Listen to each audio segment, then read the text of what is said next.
Welcome to Portal Mountain Development Meeting number 95. And this is the Axiological Conspiracy subtopic number 14 or 15? 14? Yeah, it's quite a subtopic because we kept trying to get at the definition. What is the axiological conspiracy? What is it, so we can just wrap it up and say this is what it is, here it is.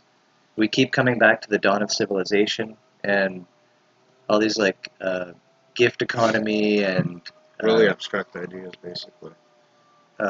Yeah, like market economy. So something that would seem so simple, of course, unfolds in a million ways. And we've tried... It's almost like a prophecy or something.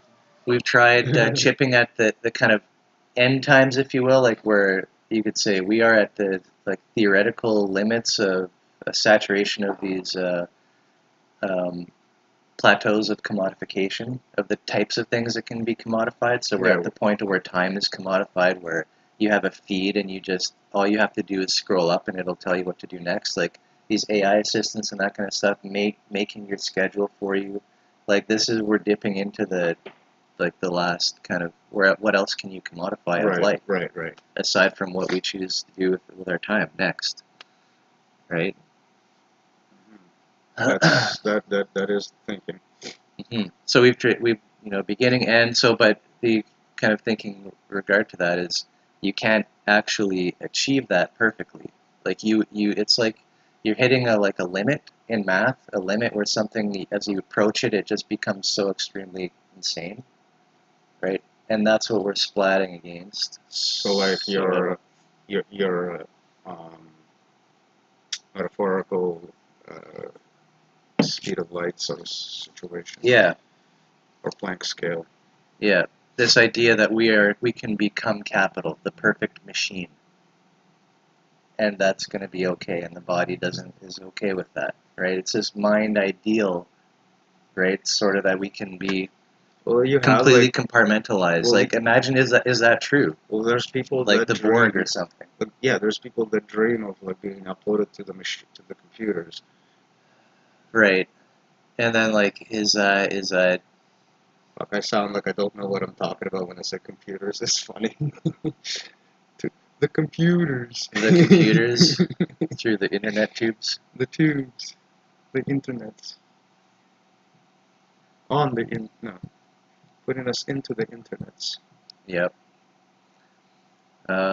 Yeah, I don't know if we need to go into the, I kind of forget, how would you even argue that? Just to me it seems obvious that it can never... Well, we don't have to assume that there can never be this one perfect state sort of thing. Like the idea of that. We don't have to approach it like we're in the middle of an argument. The idea is not to convince yeah, you're right. everybody right now.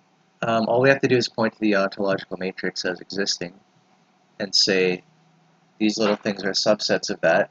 No matter what you do here, this always still keeps existing. Yeah. Therefore, you can't have you can't have one where that's all that it is. This will always be there still, the rest of life.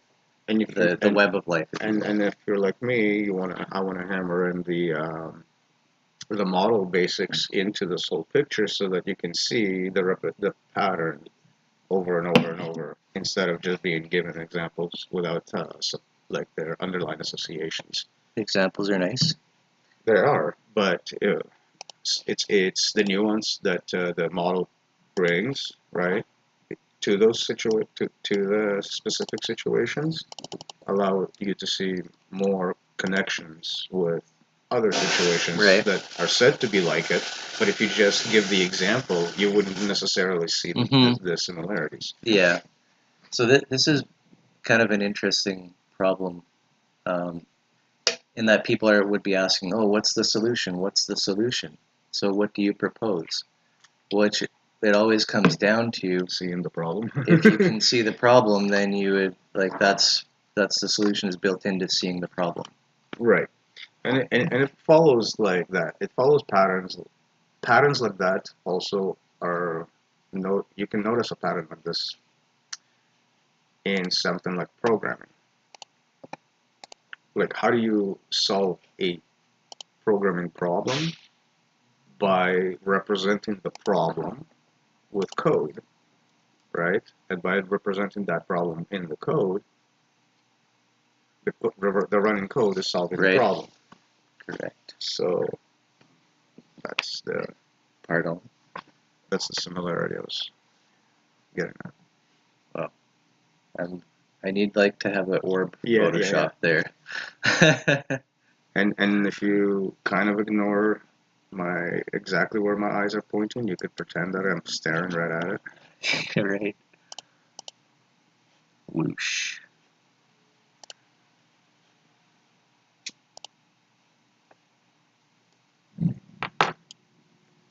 So I think, if I may leave a little bit. Sure, for the purposes of this discussion. We're once again going to try and wrap it up if we can. Or continue on to do so the next time. And it's kind of like definition of what is the axiological conspiracy. I'm thinking like we should always have bare bone model stuff to refer to, and then like do our example stuff, and then bridge the connections and try to bridge the connections. Depending on how you're talking about like a standard are. program, or yeah. For why are we bringing this example, that example, presentation. This example? Yeah, and where are they connected? And so this is going to tie all of that in. Mm-hmm. And to do that, visual is usually best because you can then at least have a picture in your mind, even if you don't fully understand. Yeah. Remember, not too long ago, I had that 3D software, modeling software. That was kind of funny and tedious at sometimes, but it was way too tedious. It's because you were watching me learn how to use the program. Yeah, but I can barely like stand doing the diagrams when in the 2D. Right. In the 2D space, because I think it's fun though. I need to isolate the moving pieces and where they're moving and how they're moving. Right. But anyway, so the diagrams to pull up, going top down, should probably be the main ontological matrix one. Mm-hmm. So that's like where you have the symmetry from market machine and the holonic machine. Another one. Yep. I don't know if I'll find it right now. Yep, we'll need that.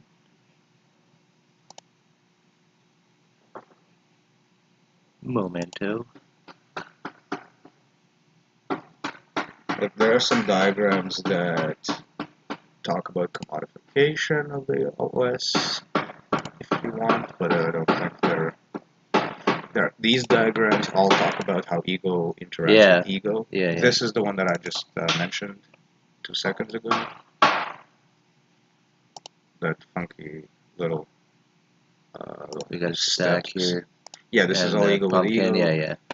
No, I know, it's not what I was looking for isn't here. New folder. That's what people keep doing. Yeah.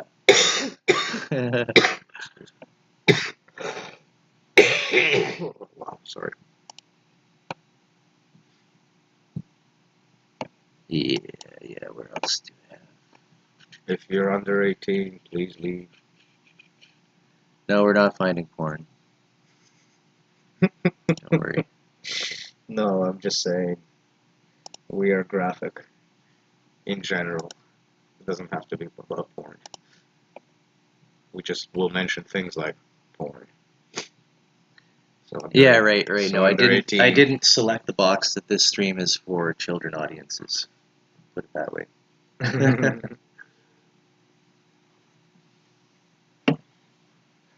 That is sorted by the system.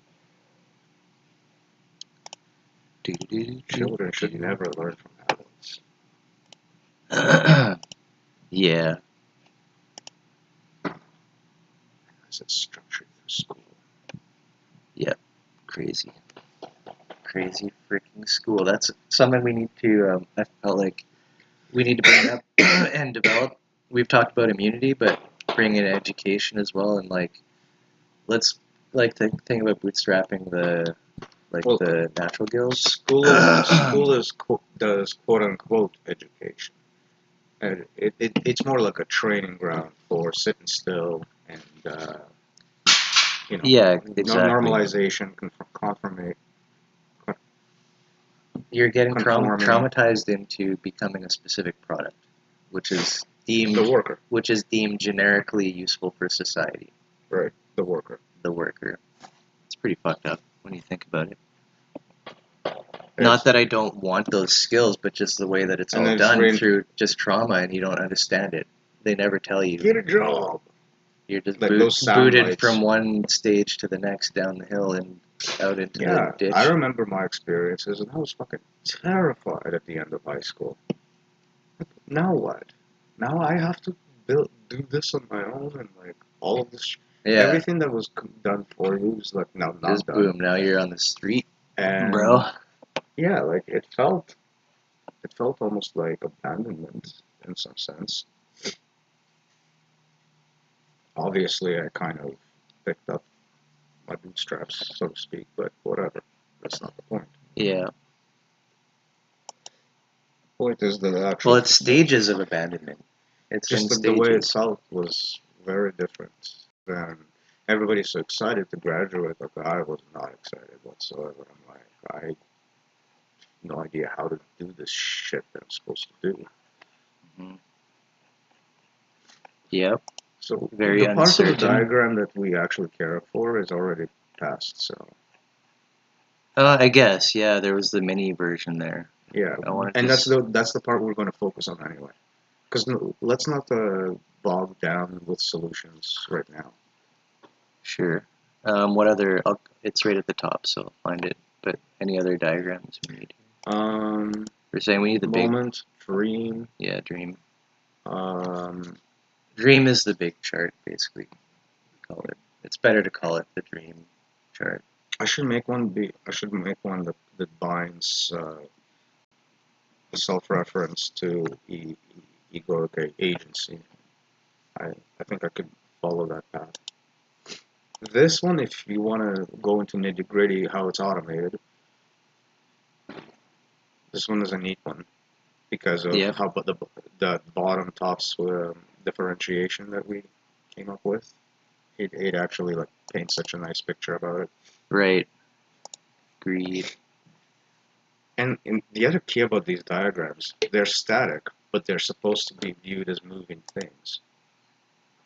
Right? Like, these lines, they represent movement. Yeah. Yeah, and when you're talking, this is why you need to understand holonic modeling and layering, in complex adaptive systems. Because even though this looks like different parts have happening, they happen in synchrony. Yeah. Like it's shown as a linear thing, but it's happening in synchrony. And the other thing to notice is that how they feed back into themselves. Most of these diagrams are recursive, right? They're like they run in a loop. Right. So the outcome in one layer is the input for the previous one in as a string. Mm-hmm. And that's look at them. They all have circles like that. That's if you want to try and isolate the parts of the machine, like try to isolate the parts, which you can't actually do, but you can try to visualize it. I do like the idea of saving the smaller diagrams as well. That way just easier to look at. You can zoom in that way. Yeah. So do download the one I passed. Yeah. Did you get the moment? Yeah.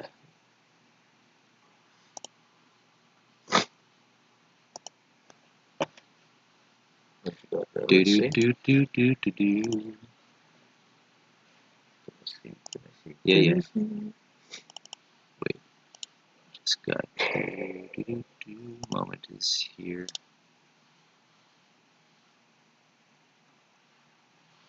Come on, computer. Open the menu.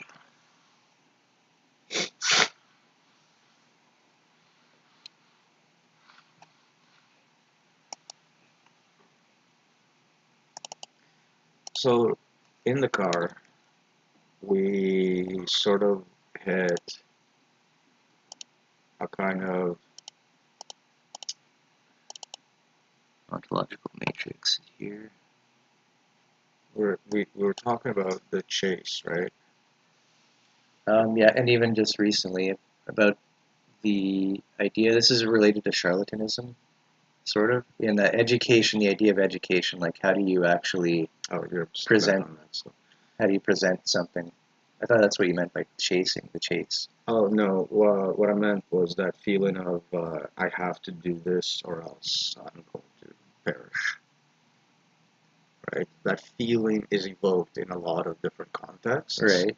and that's going to be probably the best theme to sense. So you're talking about around. like a generalized anxiety setup. You're talking about a psychological stance. Um, I wonder if this is related to like from call it the um, marketing orientation of the ego. So the ego oriented towards the market is inherently anxious, anxiety and buzzing because the whole thing has to be provided through that. But if I may, I want to rephrase that. Sure, I'm just getting this idea of like a whole orientation of one's being, sort of, right? The ego into is this anxious loop. But the ego is by definition market oriented. That's like the orientation. In our definition, yes, yes. I was using if the self is a oriented broader towards use of the term ego. I meant self. So if the self orients towards market, you got ego. In our terminology, correct? Yeah. So by definition, that's the orientation. It's towards the market. The ego is a mechanism. It's not who you are. It's like the all the sound bites that are expressed in the language that you use and the stories that you tell yourself about yourself. So they're not the same. But there's this quality of totalizing. Yes. That the ego presents as the whole self. Because it presents the self as those things, right? But what it's doing is commodifying the self and sells the self to the market. It's having like a fake layer of a representation of the self. And the ego is in another layer that says what the self is, but it's like it's the ego. The ego becomes this empty husk that does this commodification. Yeah, that's interesting. That's how it has a totalizing effect because it presumes to be able to label and justify and talk about literally anything, including your whole being. Presumes to. Yeah. Right? Yeah, this is what I was talking about, mythology and the sound bites and narratives. Those are the narratives that are set up that way. But really this ego is just a piece of our reality, a part of our reality of understanding how to interact with people transactionally. A rather alien. Interacting transactionally with people. But it is a thing that exists. And then that little subset of life somehow becomes totalizing, where we use it as a lens to look at anything potentially. And that totalization also means alienation, since it's alien, right? It has none of your best interests in mind, other than things like we need more of these units. And this is reminds me of the soul and the zeitgeist. Yes. Well, that's the end result. As something that's like hollowed out and missing, that feeling of missing, of lack, of loss. Mm-hmm. And it's that the authentic self, if you will, has been replaced by a totalizing image through a lens of the ego as the self. That. Something like that. Again, it's better to, if you're going to identify with anything, identify with the word self and treat ego as a mechanism to take that same self, what you identify with, and just put it out to on the market, basically like a slave. Sure, as an overarching narrative about it. Yeah. Yeah, it's not supposed to feel comfortable. That's why I'm kind of going for this overall. No, and this is what you're talking about is identity, basically, because you see yourself as a good worker, a good husband, or whatever. Yeah. All of those identities, though, identities are totalizing. Exist in your social myth. What's a worker? What's a wife? What's a husband? All of those things are told to you by that same narrative. So none of this is something you believe specifically. So identity is something that we have. You could, but identity. It's still not your word. It's still not your idea. We identify no matter what. The brain neurochemistry, how it's all set up. There's going to be an identification of a self, unless there's some type of mental. Your use of the word authenticity plays a huge role in the difference between identifying with something authentically.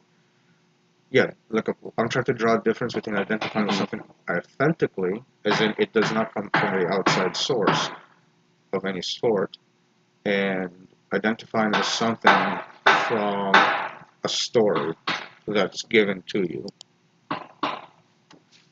Sure, yes. You're saying there's levels of quality of types of identity that we could have. Yeah, you could call it that. And some are deeper, supposedly. And when you try to switch more close to our being. And then when you try to switch one for the other, as in your shallow identity given to you is your deep identity. Right? That's the value of a human being. That's how we value human beings. As what? Sorry, how do we value them? As good workers, as oh yeah, right. Right, like none of these things are authentic. Yeah, exactly. Authentic identifiers. When we're speaking of totalizing, the word identity, it seems very important to me because identity is how we identify our body, and we're always typically, normally there always are identities happening. Like you said, we can identify with more fundamental, closer to our experience. Kind of self-verify, internal verifiable and quality. Right. For just off the top of my head, because it exists as an example, how I identify with model personally. Right? It's not the Buddhism that drove it. Well, sorry, let me rephrase that. Buddhism did drive it, right? But Buddhism is what I encountered outside. Right.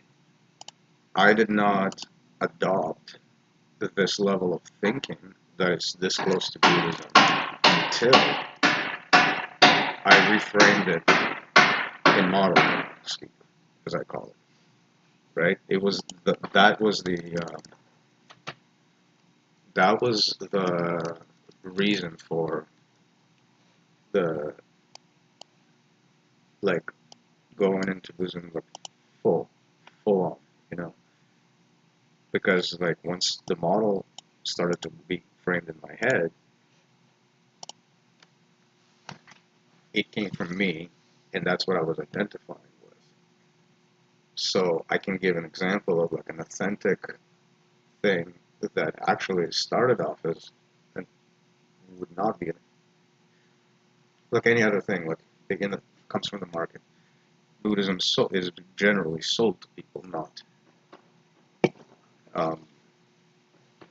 It has to be. It's a constraint of it. What I mean is that if you talk to really hardcore Buddhists, if you will, they'll always be on top of tradition and all of those kinds of things. It has to go this route or else. That route is generalized. It's sold. You don't know why you're doing this. For the most part, lots of people don't finish. Yeah, no, you're right. Exactly. That's what you mean by sold. It's taken on faith, a trust. Yeah. Usually, a trust has to be built. And then it's never reified as with rapport and full blown, all the way up to faith. Mm-hmm. Right, and ideally, the thing that draws in a guest to become a participant is to see and observe coherence, to witness isomorphism. Something looks good. The behavior is bearing fruit, this and that. Mm-hmm. I'm just thinking the ideal presentation for a master is, as you mentioned before, to have a model available, something have a model available. I was thinking that. But then just do things as you normal, have the explanation just readily available, to hook up the system, to hook up all the nuances. Somehow just have it there, but then just carry on as normal, as if it's not there. If somebody asks about it, that's how participant can get their sound bites. And that process, quote unquote, installs bits and pieces of the model parts to the point of membership, where those connections are then identified. Right, and depending on what's actually happening, like if it's a gardening guild or something, depending on the interest of somebody, to ask specifically about that and to have those sound bites available to help somebody to do that, to function socially. Yeah. So for gardening, it fits and slots in a way that just locks in and should feel like self-validated. So that it is true, because you're interested, you had a problem, you didn't know, here's the sound bite. Now it's like, bam, the problem is gone. I just wanted to build on that. So for your gardening example, right, you have your interested participant because, flowers and vegetables and whatever the fuck you want to garden. Right. And it seems interesting and you want to know how to do it. So somebody who knows plants like through, right, has this lavish garden working for them, takes on the role of guiding the said individual, right? So obviously this master, if you will, takes on this participant, and the master is going to know things like photosynthesis, right? Like the ins and outs of soil chemistry, the which plants can be planted next to each other. Of course, knowing everything about the domain. Right. So in that moment of interaction. So he's going to have a map in his head that he's going to draw upon, but is he going to explain all of these bits and pieces right away? Can't. Right. You can just give the answer of like what to do, sort of. Right. So, but as time moves on, right, you can take a couple of different examples, draw upon the knowledge that you have in the back of your mind, and give a small little introduction to bits and pieces of it, such that they make sense of this and that example, so that they know to apply that it can be applied this way and that way and the other way. So they're behind the scenes sort of map. In context, you look at their problem. Their problem is a tiny subset of the whole domain. Right. So they don't need to know a whole bunch of things. They can just be given a small example or what to, like, don't break this constraint, don't break that. As long as this and that doesn't happen, you'll be fine. Right? Only the master could take all the whole considerations of it and say, you only need to worry about this and that. So go ahead and try. So yes, but then the student, if they're participating still, will try to do something new, thinking that they're using the same guidelines, right? But for some reason that doesn't work for them. Yeah. Now they want to know why. So now you got to dig deeper, and you have to say, yes, those things are true, but true for this situation. When you change that situation, this stops working. Why?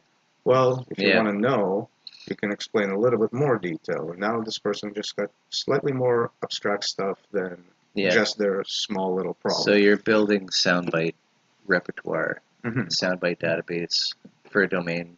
So the master isn't trying to give mastery to the student. They just inject bits and pieces until the membership portion clicks, and they don't need to ask.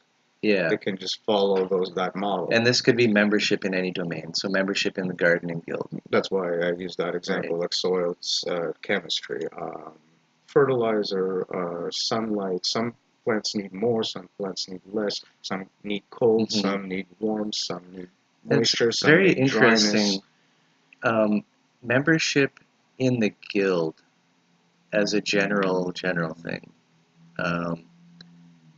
If you don't have membership in the guild and you're approaching membership in like, say, a gardening guild, I'm wondering like what's missing. Like you're gonna have like a probably linear approach still at things, even though you may kind of get it. But because what are we doing here? We're looking deeply into or seeing deeply into the holonic relationality of a domain of how Well, things interact. linearity Like here, when things click for you, you're getting that fluid it's not flow. linear because we're also utilizing the outcome as feedback. So not only is the information is educating you, it's the outcome, right? And if you'll notice what this scenario, what it's starting with is education.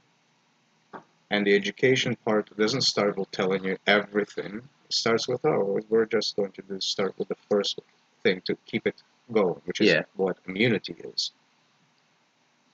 But that explanation that we're educating about immunity just opened up both guilds right into the gateway. So it's already bootstrapped, if you will. Now it's time to give the actual small bits of practical and then theoretical. Yeah. Right. And your practical and the theoretical stuff that little is still intro education. In expressing mastery, that intro there, the context of like what's going on, is part of that. Like we were saying earlier, that you drop the model, you say model is available, this is what's happening, and then you get to work doing what the domain is, right? One and then the other. Right. And so that's actually a great litmus test for charlatanism and mastery. The process. Because one depends on the process, the model and the process being isomorphic, and if they're not, you can tell. You're not getting the outcomes that you're promised. Yeah, you're feeling pain. The other one is, well, yeah, everything is like, and that's the rapport part of, and the faith building and all that shit. So one is, there is different processes involved between charlatanism and mastery. One is a gradual, step-by-step, bootstrapped, domain-specific, what you're saying, verifiable process. The other one is... it's typically given in bite steps, but then again, this is something that can be replicated by... The other one there's no way to say who is or is not a charlatan. But the other one follows very much the same market ways, where it's like, give me the money, and then trust me, bro, I'll do the thing that you were promised that will be done for that money. Transactional. Yeah. And also, this is where it removes that connection, that personal connection, because now you're selling off the process to another system. Yeah. So you can in the moment say, this is looking quite charlatanistic, transactional. Right. And also, you can end up finding or being very curious. Why does this person, in whatever they're doing, why am I not getting those like little bite-sized chunk at a time of verifiable? Like, why isn't this a step-by-step from where I'm at to, like, why am I not getting little bits of understanding? And is there something that they can give me that would complete that knowledge? Yeah, well, apparently not in cases. Well, that requires curiosity.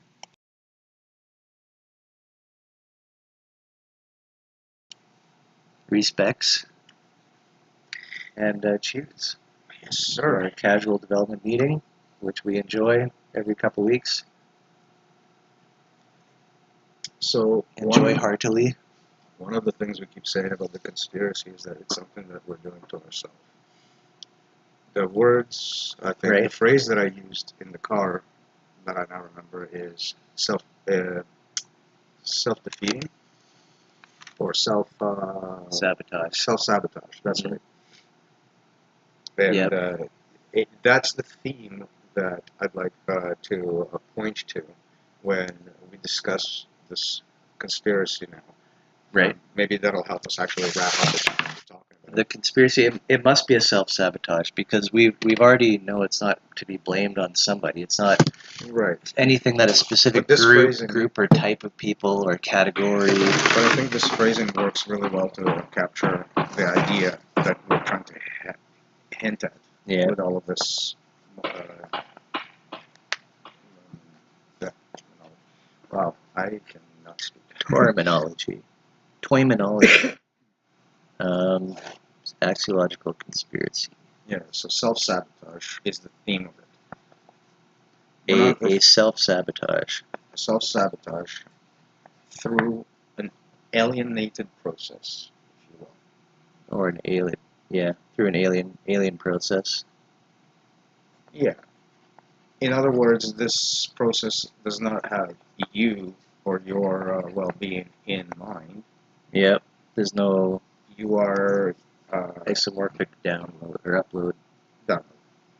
It does not download from you upload to it. It does not download what you need from it. You could say either way. Either one of them is missing. There's isomorphism. Look, the word food comes from our mythology, right? So if we're not getting food, that's a story we tell ourselves. That's a myth we're telling ourselves, right? So from the top down, it does not come down. There's no download. Even though food grown comes from the bottom in terms of how it's produced, it's not that upload doesn't come to you from the download of distribution or other abstract notions to deal with the actual food. Right? We see our world from the top down, but it works from the bottom up. So it works both. It works both. And this is car diagram and stacking. It works both because we see it from the top down. So our seeing it from the top down pushes causality downwards, but unless we're identifying as a... But if our system is broken body, and we don't distribute the food, we're not pushing the food downwards. But see, this is what I meant by you can use upload or download as either being wrong. By downloading on the world, if I don't see myself as my body, I'm not uploading in the moment of what has happened. So you can look at it either way, upload or download is broken. Yes, I'll give you another sorry, I'm going to try to clarify my example so it's a bit more clear, practical. The upload of the food happens in the farm. The download of it happens in the supermarket. Like, you know what I mean? Like the nature part of it grows in the farm. That's the upload. Then it's picked up, sent to the market, and then it's downloaded onto the people. In other words, its emergence into existence is even though the food itself as a holonic thing exists in like a layers way below, like on the cellular or whatever. None of that matters because that's not this narrative that we're interested in. In this case, and so here's the disconnect. The food was produced, it's available, but it's not being downloaded onto everybody. It only downloads to somebody who has shiny tokens. Right. It's been broken. It's not as there's a dysmorphism. The fact that it was grown, but it's not blown into the mouth of a person or whatever. Sorry, doesn't matter what the species is, but my point is, it's going to get eaten anyway. So that's not bacteria or whatever. Like I'm not hung up on those kinds of small details because that's not part of the narrative. I'm just very, how do you call it? No, I'm glad you outlined that. There's just so many different ways you can interpret this, but that's not the things I mean. Yeah, I wanted to kind of go into that upload-download thing a bit, just to like intro it, because it's the best way to look to also bring up the diagrams so that it's in the back of our heads. I think you've done a good job there already of giving an example in a context, but I do want the card diagram to be available though, because it's talking about that. Pull it up in a sec. So I'm just trying to gather my thoughts. No worries. As far as upload and download, you're right. As an orientation, I think that we generally feel ourselves as being like the downloader, like we're up top in our cognition, and this is really the divide is between like mind and matter. So mind is and we're talking about divide in quotation. There's no hard line. Yeah. The problem is solved. I love how definitively you just said that. I get burned by that so bad. The problem is solved.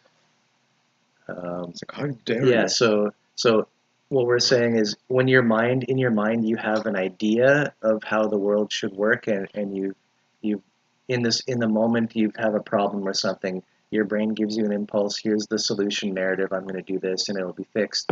So when your brain gets that impulse and you do it, this is called a download onto the world. So your arms and limbs start moving, or you do the solution, you enact it out into the world. That's a download onto the world.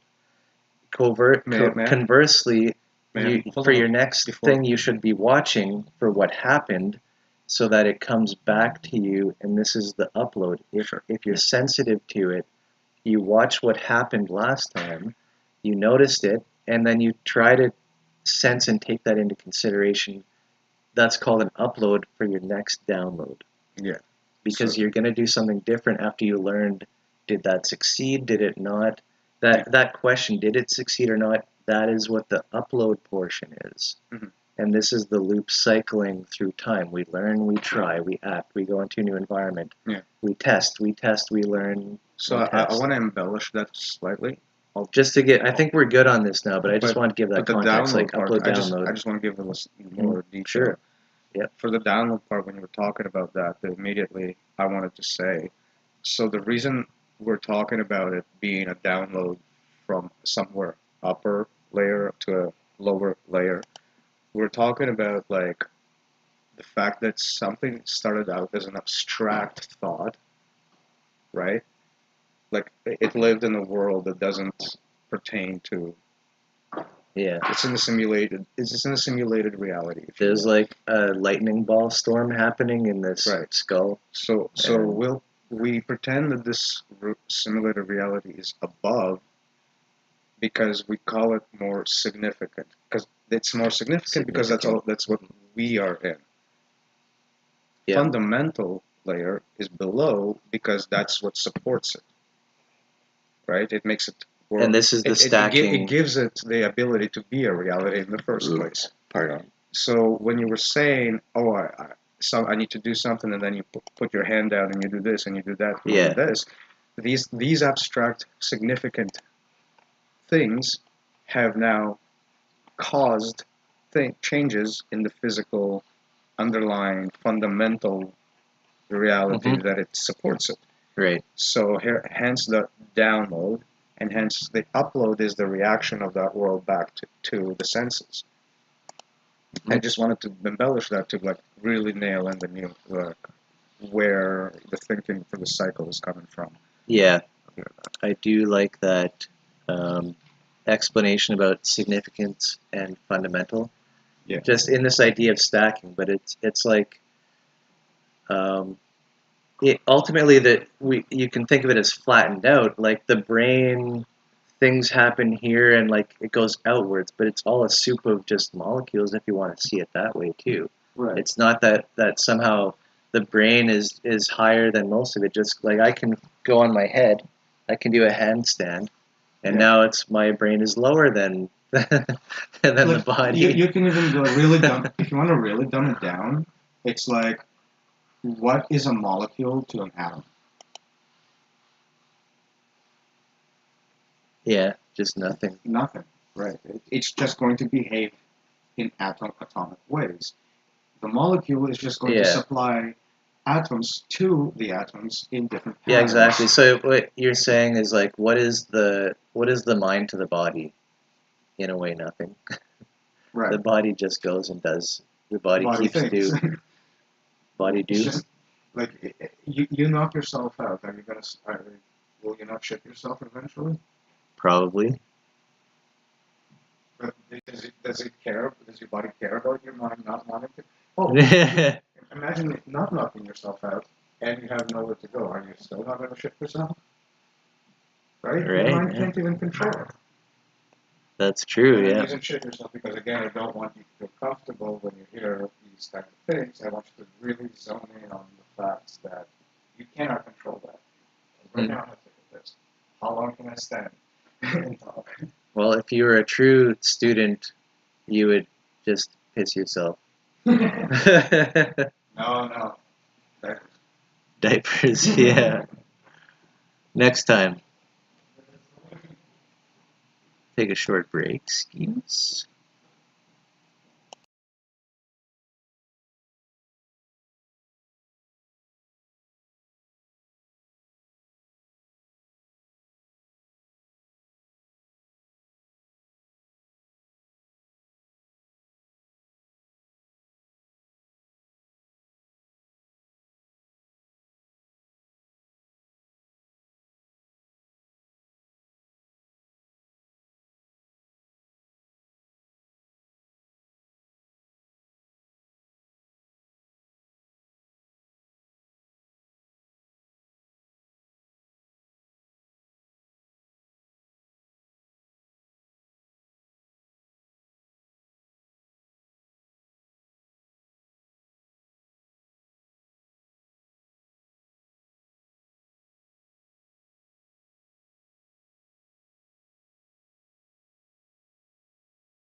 the worms.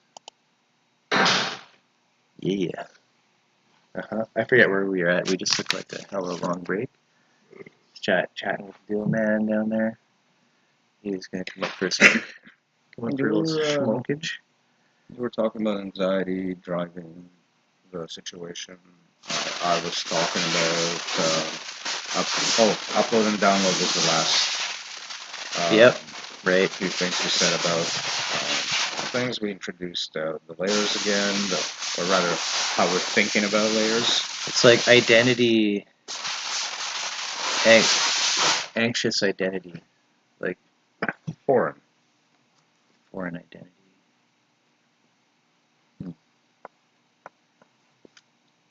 Because if the market hides the ego by presenting it as self, there is no ego.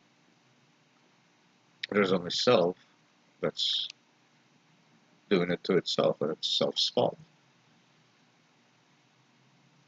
That's really a wild thing. Ego, like what? Because we need to interact with the market, whether we like it or not. Right, as it's a dominant force on the planet. Right.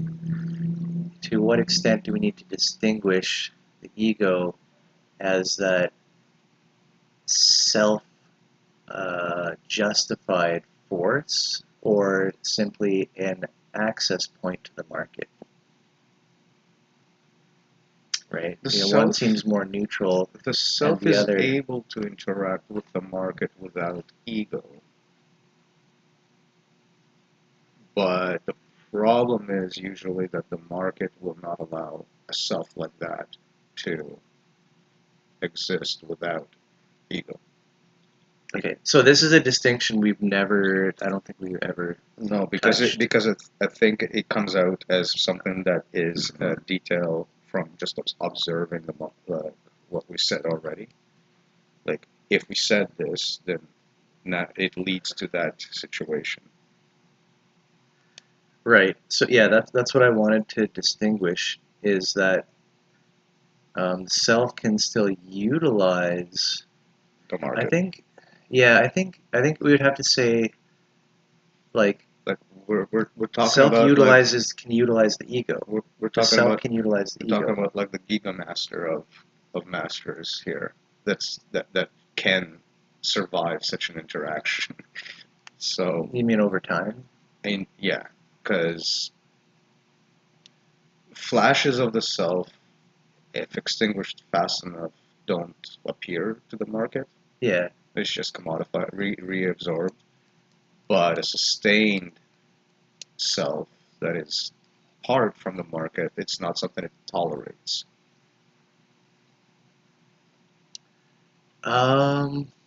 Yeah, but that's maybe a matter of visibility, even. No, well, to the market is the one and final solution to everything. Anything outside of that is to be controlled, to be marginalized, to right. Be, yeah. To be no, I get what you're saying. Into its slot. Yeah. So it will have a very visceral reaction to something like that. Right. If it notices it. So, like, ultimately, the self, it sounds to me like the self has to present in a way of like something like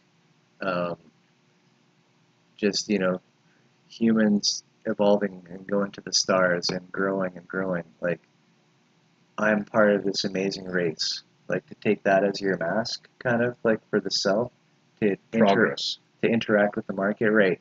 Like to adopt its myths, basically, for the way you speak with it. Right. Yeah, and that's where like self lines up a lot, I think, with ego in some ways. This is why the flashes of it are also tolerated. They don't extinguish the market, they feed the market. So long as they continue to do that, it's no problem. As soon as you turn around and say, no, there is a distinct, different way of being. Yeah, no, it can't be like that. Yeah. Sorry, I will have to be right back. Sorry. Sorry. Take your time.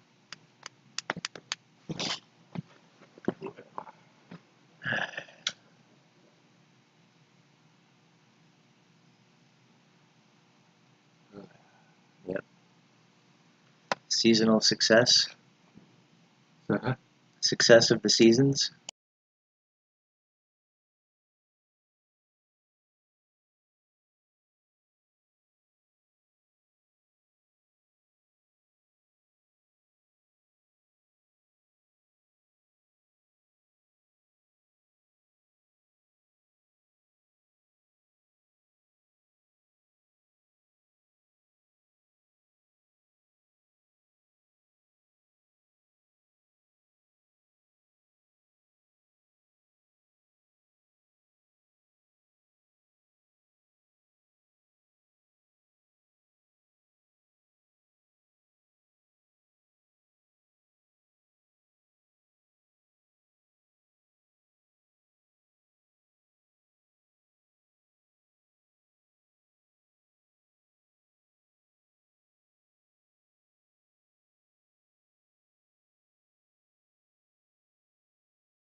Just we'll carry on, but no pressure. I know you. Bill is either he's not. We aren't depending on him. We're independent. Yep, Dustin likes to get in on the session a little bit, but yeah, it's, But if you have opinions, by all means. I could be talking bullshit. I don't know. You're always talking bullshit. yeah. But it's good bullshit. It's true. Yeah, I've been watching That's way it. too many reality shows. You gotta play the voice. Jenya's famous. They call me the one true Jenny at work. Oh yeah. Is there another one No. who's getting marginalized? I should have asked. Yeah, like who's Are the there other any one? other Jennies that are getting marginalized by this? Just so we're clear. Because you wouldn't want that. No. So, Yep. We're just talking about society, and pretty life, much, like usual. and how we fuck ourselves over. Self-sabotage, that's the term. Yeah. Yeah. We have like this theme called like a conspiracy theme for this segment. But it's like, do you know the word axiology? Okay. That's why I hesitated. So axiology Not many is people would. axiology is just simply the study of the meaning of value. So it's like trying to give value to things like beauty or things that are not like you can't Like value. trivial shit. Not trivial. It's like things that are qualitative. Like you can't. Even like You can't. You can't. justice. There's no. Justice is another one. Like, how do you repay for a crime? There's no calculation that's exact or whatever. How do you justice also means Like, how do you identify a How crime? do you undo it? You can't. Anyway, the point being is that there's things that are qualitative more than quantitative. You can't put a number on it. But axiology is this idea that you can put values like beauty and love and justice and all of these things that. So Like 10 out of 10 so it's the or people 9 that. out of 10 So it's the yeah. or It's 2 out it's of 10. it's basically the people that explain to billionaires why this is the art piece that they should spend their hard-earned money on, right? Like it's that kind of thing. So you can see it's kind of whack. It can create It's very a lot of arbitrary whack with currency, with money. situations. But especially everything does have a value, Mhm. right? You can put a number on almost anything, right? like the It's, crime is so many dollars of a fine, for example. Mhm. Yeah. Anyway, that's the smaller. That's not the main point. The main point is that the theme we're saying is called the axiological conspiracy. So it's not a conspiracy by some cabal or a group of people that are trying to shape the world.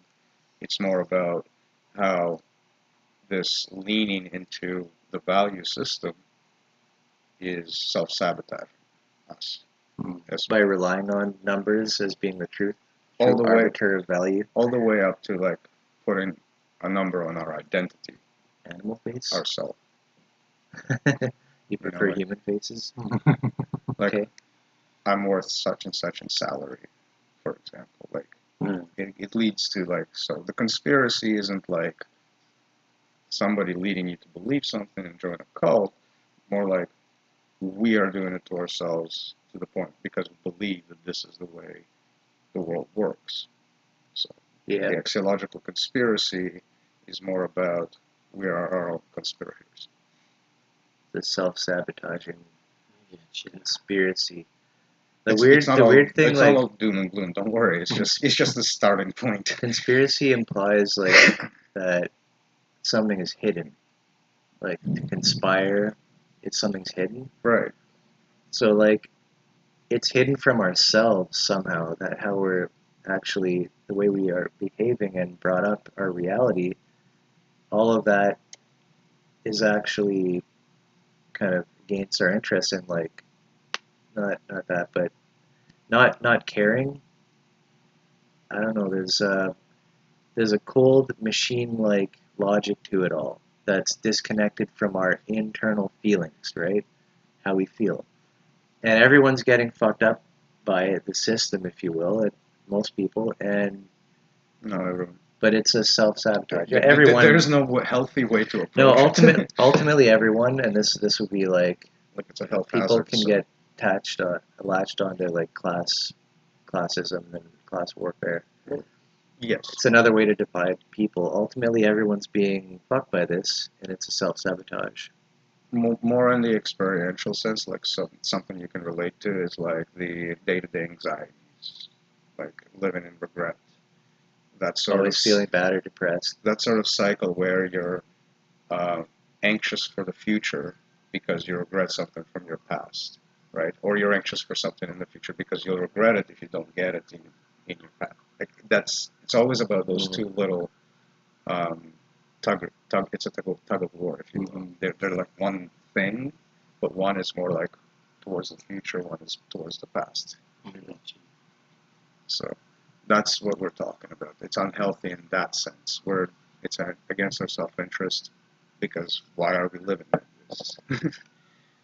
Like we've built a society that supposedly can sustain us, and yet we are completely fucked if we don't keep on working and Yeah. running around like There's rats, right? not even a balance to that. So that's the general story we're talking about. Well, Fancy words, but not really. we'll leave you guys to it then. Right on, buddy. I've been here long enough. Yeah. Yeah, it's good. Oh, to, you've been good no, to no, put you've in some been- work. No, you've been working for a while. Yeah. Yeah, buddy. See you around. Yes, sir. Happy New Year and Merry Christmases, Yeah. and Yeah. Oh, I got a birthday tomorrow. catch you soon. Yeah. When's the party? We having it here? Party. Your birthday? Hmm? Your birthday? Yeah, Happy birthday. thank you. Yeah, tomorrow. Today's my mom's. The 41. I'm the same age as you. Just the lagging behind just a little bit. Yeah. We've, Just a wee we've bit. always, in high school, like we found out about each other. It's like he was 18th. His mom is on the 18th. Mine is on the 30th. My mom's on the 29th. So it was like Very close. kind of like a brother from another mother Yeah. kind of thing. My cousin, my mom's oldest sister, January 18th, I think, is her first, and same as her birthday. Yeah. That's kind of interesting. All right, boys. Yeah. Cheers. Have a good night. Sayonara. Pleasure to have talked at you, I guess. Oh no, it's all about osmosis over time.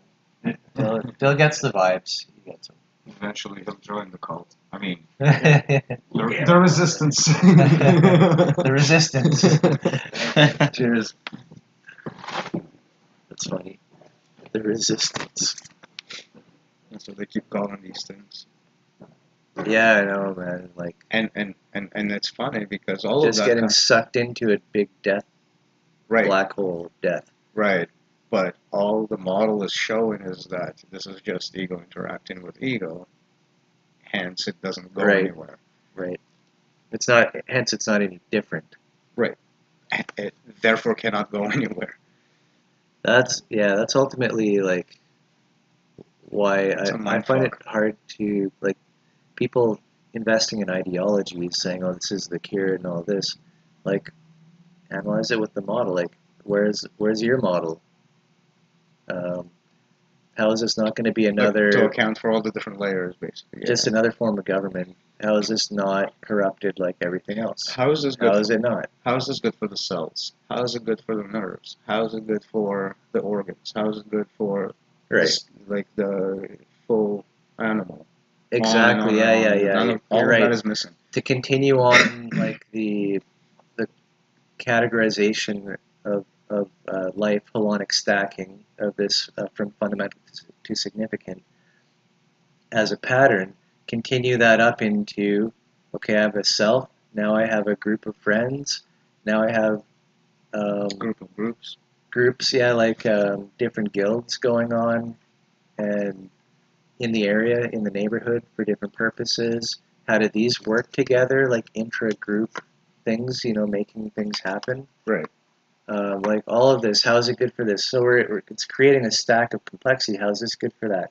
How is it good for that? Other way At up. every level, you Actually. ask the question back down, like how what I'm doing is good for Right. You got what created so this. your point is that any significant layer to be quote unquote a successful layer, as in survivable, Yeah, it has to bring in the fundamental that precedes it. of how it came to be.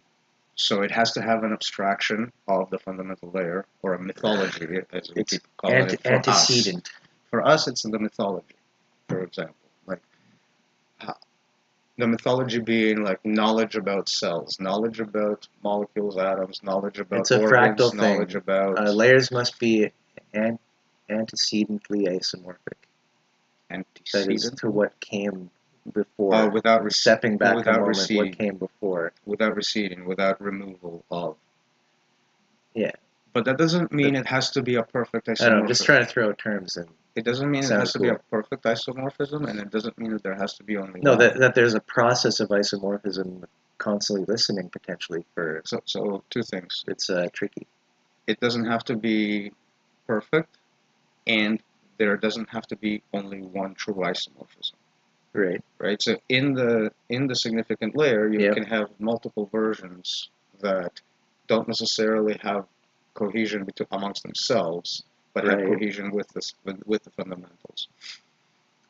So it's like wave and particle. You treat it one way, you get these results. You treat it this way, you get It's like that results. incompleteness theorem. Yeah, which is assumed Shows to us what we would expect as far as the sound bites for any particular layer.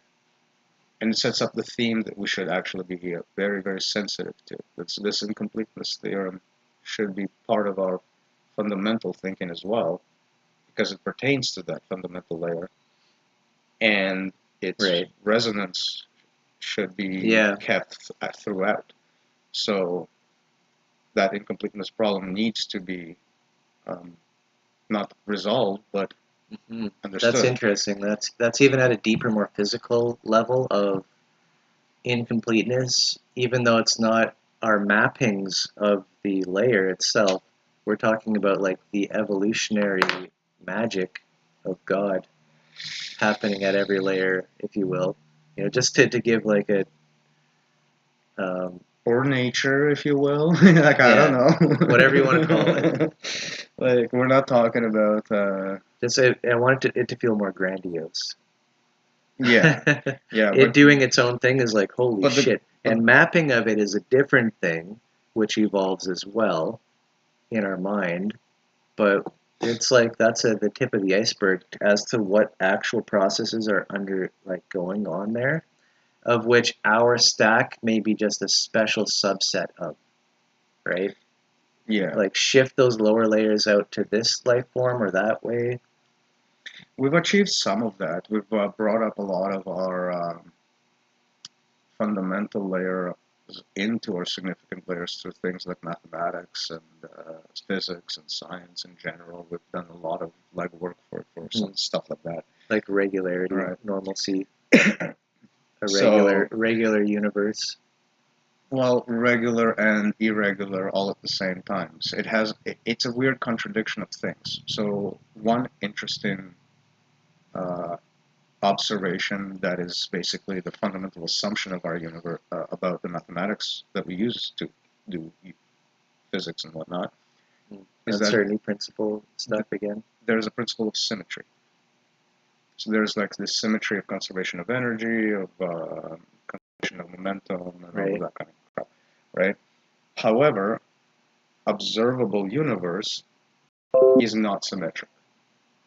So symmetrical rules in an asymmetrical universe create a lot of chaos. So we understand things moving in principle, okay, right, based on those symmetries. But nothing is symmetrical, so nothing is moving according to those exact principles. Like mathematically, theoretically, you would think, well, the universe is symmetrical, but its symmetries are hidden somehow in just ways we can't detect. It's both symmetrical and non-homogeneous. Or no, it is homogeneous, but it's got variations in its homogeny. So the symmetries would have, if everything was like homogeneous, like I said, the symmetries would have kept everything in a static spot. Like it wouldn't change over time. Okay. That's the assumption. Anyway. But with quantum fluctuations and all of that kind of crap, right, the universe doesn't actually set itself up to be symmetrical at all in any way. Yeah. So it's like, how do you even measure what its symmetry is? You can't. Because even check this out. The universe can't measure it to itself. Check this out. The gravitational field is disproportionate, right? It's homogeneous over the grander scale, but it's disproportionate in its local places, right? So things like conservation of energy, conservation of speed, and all of that changes as it enters different gravitational spaces, right? Like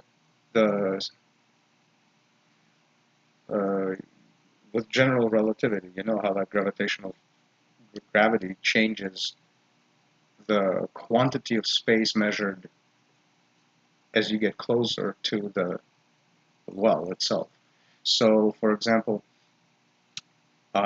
inside something, right? Inside the gravity well, it looks bigger volume-wise. You measure bigger volumes than you would outside of it for measuring volumes inside. So there's a discrepancy of what you would measure inside to the outside of the same space. Okay, interesting. Yeah, I forget about that if I did read It's it. like the idea, the way I remember it's being described is like, imagine entering like a tiny little house that's just like big enough for a door and a window. And you enter it, and it's a mansion on the inside. Like, that's what gravity fucks up, for example. That's one example of how these symmetries aren't observable in reality, and yet are fundamental to all of the math that we do with them. Word. It's Sounds profound. It's pretty crazy shit. Yeah, if you look, once upon a time, I think it was like a couple of years back, I watched a whole bunch of like these videos about symmetry and all of that shit, right? So I'm just kind of regurgitating it very poorly. Cool. Yeah, I forget where we're going with that, though. In the grand scheme of things. We were talking about layers. Yeah, and uploads and downloads, and yeah, the and isomorphism between layers as being significant or important. Yeah, but there's discrepancies between the fundamental. On the significant layers, you could have discrepancies in what you're observing, but in the fundamental layer, it all kind of comes together. So it's like the world is not symmetrical, but underneath it all, everything moves symmetrically. Interesting. Right. As in mind never having a full map of body. Like complete, there's incompleteness to the mind. Or contradictions. But that doesn't mean that underlying can't be like formed out of this like order, as you're saying. Like, right. So in a way. Right. Chaos, like order out of the chaos. Like you can have a formula to explain incompleteness. You can have a formula to explain a contradiction. But you can't. But those formulas will actually be basically living in the same contradictory space, right? Or incomplete space. And the same applies to uncertainty, actually, and entropy, and all of those kinds of initial qualitative assumptions. So incompleteness is like should be taken as a fundamental, like quote unquote fact in models thinking. Yeah. But on top of that, it's why we listen back. It's why we listen for the upload, because we know our model is incomplete. That's why we have to listen. Not only that, but it also points back to things being uncertain. Just by itself alone, it points to things, which is a fundamental archetype. Yep. And entropy, and entropy on top of that, because if you really extrapolate what we've just said, if you take the simple physical case of like how many ways are there to order a certain object versus how many other ways to order the same material that's not that object. The answer is always there's going to be more ways to make it not the object than the object. Yeah. Hence, entropy has to be a fundamental understanding in how things move in general. Right. Typically, like away from order in its sense. And that's an upload of fundamentals, right? So some of them are mathematical in origin, but are used more qualitatively, which is those three. But the principles of them apply to the fundamental significant distinction all the way throughout. It's quite a tangent, sorry. No, it's making me think of all like, what would qualify as education and immunity plus how to start like a package of like, where do we start? What are the pieces that would be needed to present? As we were saying before, you say here's the model and then you get to work. If it's case-by-case basis, then you have to do it with whatever the domain is working. But if you're just generalizing the idea, we're generalizing. Then it's the guild dynamics. What is the education? it's the natural guilds. Why? Because first of all, the first guild is education, which is going to explain what the whole stack is. And then it's immunity, and that's guild independent too, because immunity simply pertains to keeping whatever the fuck you're keeping alive. Mm-hmm. Right? So the natural guilds immediately fill that gap. They are education. And then of course, immunity. At some point, you would give the metaphor for how to education and immunity. What is this? So we could look into the body, the immune system. You learn about a new threat, a new virus comes, blah, blah, blah. You process it. Now, apply focus. Medicine. Right. So I feel like removal of dirt first. If you have a wound, removal of dirt. Yeah. Apply Yeah. medicine. Focus. So we're excluding. Give it rest. Put it in a place. Shelter. That gives it. Sheltering is the separation of the outside and the inside. Yeah. Basically, so you scrape out the shit that shouldn't be there. You put a patch over it. Yeah, you give it a membrane. Right. Me like, and we'll be right back.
Proceed with what? The things. What were we doing? What we talked about? Where were we? We were off on a tangent. Yep, which I thought was a good thing. A useful one, yeah. To like explain our thinking and blah blah blah. So the top-down picture that I had laid out earlier was from the ontological matrix all the way down to Yep. What do you call it? Dream again. Ontological matrix to the dream. The dream, probably all the way to what we would call the tether. Right. If you remember, we call The affect. no anxiety and regret form a tether. Oh, the hurricane. Swirling sort of thing around the moment. Yeah. Let's go once again, top to bottom though. Ontological matrix, the dream. Dream and moment. Dream, moment. They're on the same level. Well, sure, okay. Like you can't explain dream. But they're without different moment. charts. They're different charts. One is a zoom in of the other. I'm trying to do a logical breakdown of this thing. Like we talked about this before. It's breaking down into just going. Yeah, but dream and moment are like two. From most significant being the ontological matrix, the sound bites that we feel are part of our reality as real. So dream and moment are on the same layer, not different. Okay. Because they are inseparable. Fine, let's do it like that then. Dream/moment. Yeah. Right, and because in the middle of the dream chart we have that line of sequence of moments being created, if you will, and that's moment to moment. And this is that little engine, which is the moment chart, should be in there. Yeah, which we could in each one of them. We could incorporate them into one chart. Why not? Well, it would just be more complicated. That's why I'm putting them on the same level, because they are one chart, but one is such a significant zoom-in layer. Yeah. That it's just we should make it into one chart, I think. Yes, sir. Go ahead. Be more realistic. Go ahead and try. I'm going to try for clarity here. Failing, but trying. Okay, so from dream and then affect. Affect. That'd be the typical things. So affect comes into play to explain why the dream is in a neurosis, a psychosis, a cycle. Yeah, and to give more mechanics of what the dream is composed of. Right. So before you can do that, you have to dive into anxiety and regret, and then use affect to explain where's the anxiety coming from the dream into anxiety, the moment. Regret. And this is that hurricane chart. Like the affect chart will basically be like underneath it all, explaining why this whirlwind is happening. Okay, you're right. So we need that first before affect. If we're going down layers, yeah, definitely. Yep. What's that one called though? The shitstorm? Is that it? Is that it?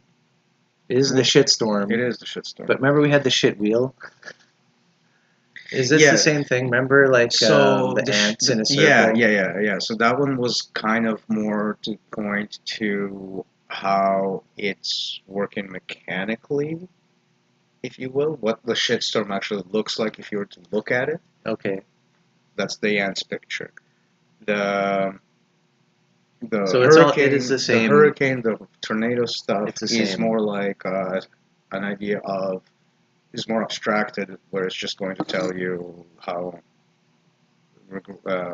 anxiety, regret are circling the drain, basically. Yeah, that shit wheel thing was wild. I forget.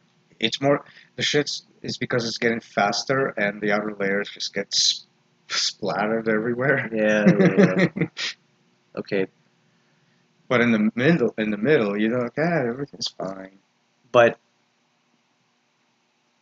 they are ultimately pointing at this anxiety regret, like Yeah. central thing. They're both just basically a different way of trying to metaphorize the one same thing, right? one is about the speed at which it moves. The other one is about what is moving at all. Yeah. So the answer example The speed or doesn't acceleration. explain that, right? Okay. Yeah. So, shitstorm, Yeah, and the ego charts handle the acceleration then stuff. affect. Right. That's right. Shitstorm. And affect is on the same level as the brain chart. Right? They work in tandem. Affect, brain. Yeah, like if you look at the brain chart, you'll see affect appearing at the bottom half of the chart, which is like the automated part of everything. So you don't control the pain, the pleasure that comes through the qualitative moment, or anything to that effect. Right. Right. So we're seeing a movement down into more fundamentals, or more unconscious, if you will, automated. Yeah, and the rest is automated just to build the narratives. It doesn't control the fact that it's building one.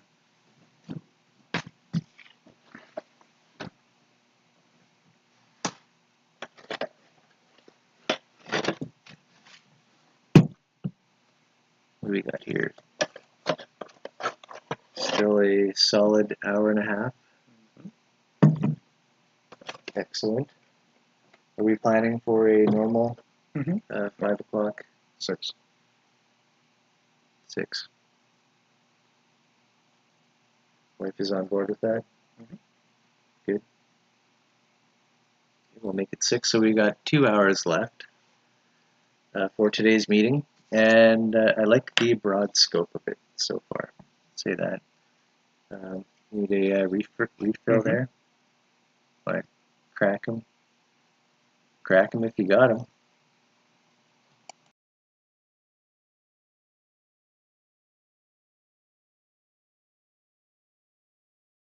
But I did definitely mute it. So. No, but that was not planned the way it followed the same. The timing of the crack was almost like professional. Yeah.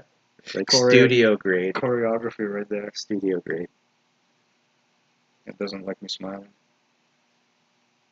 Smile more.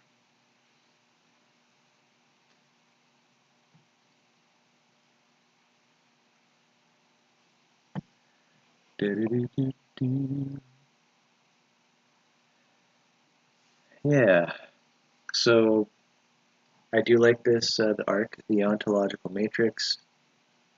These sound bites in reality, like how you get things done according to you pay the money, I get the cheeseburger. There's all these little ideas, and you just pile them into a massive pile, and that's how we get everything done in society. Imagine that.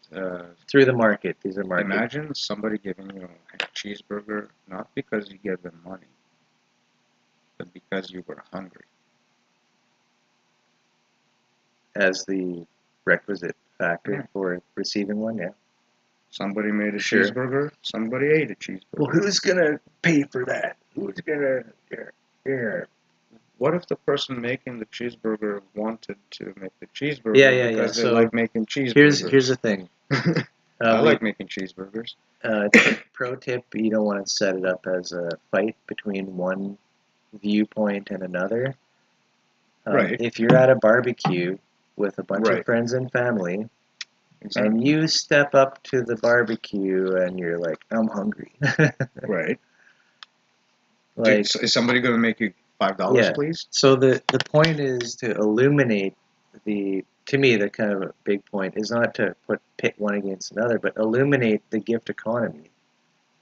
And when you have a bunch of neighbors, friends, family all together, like we have there's a boundary, right? A bubble, yeah. There's a bubble of guild, we call it guild activity, or like a guild membership.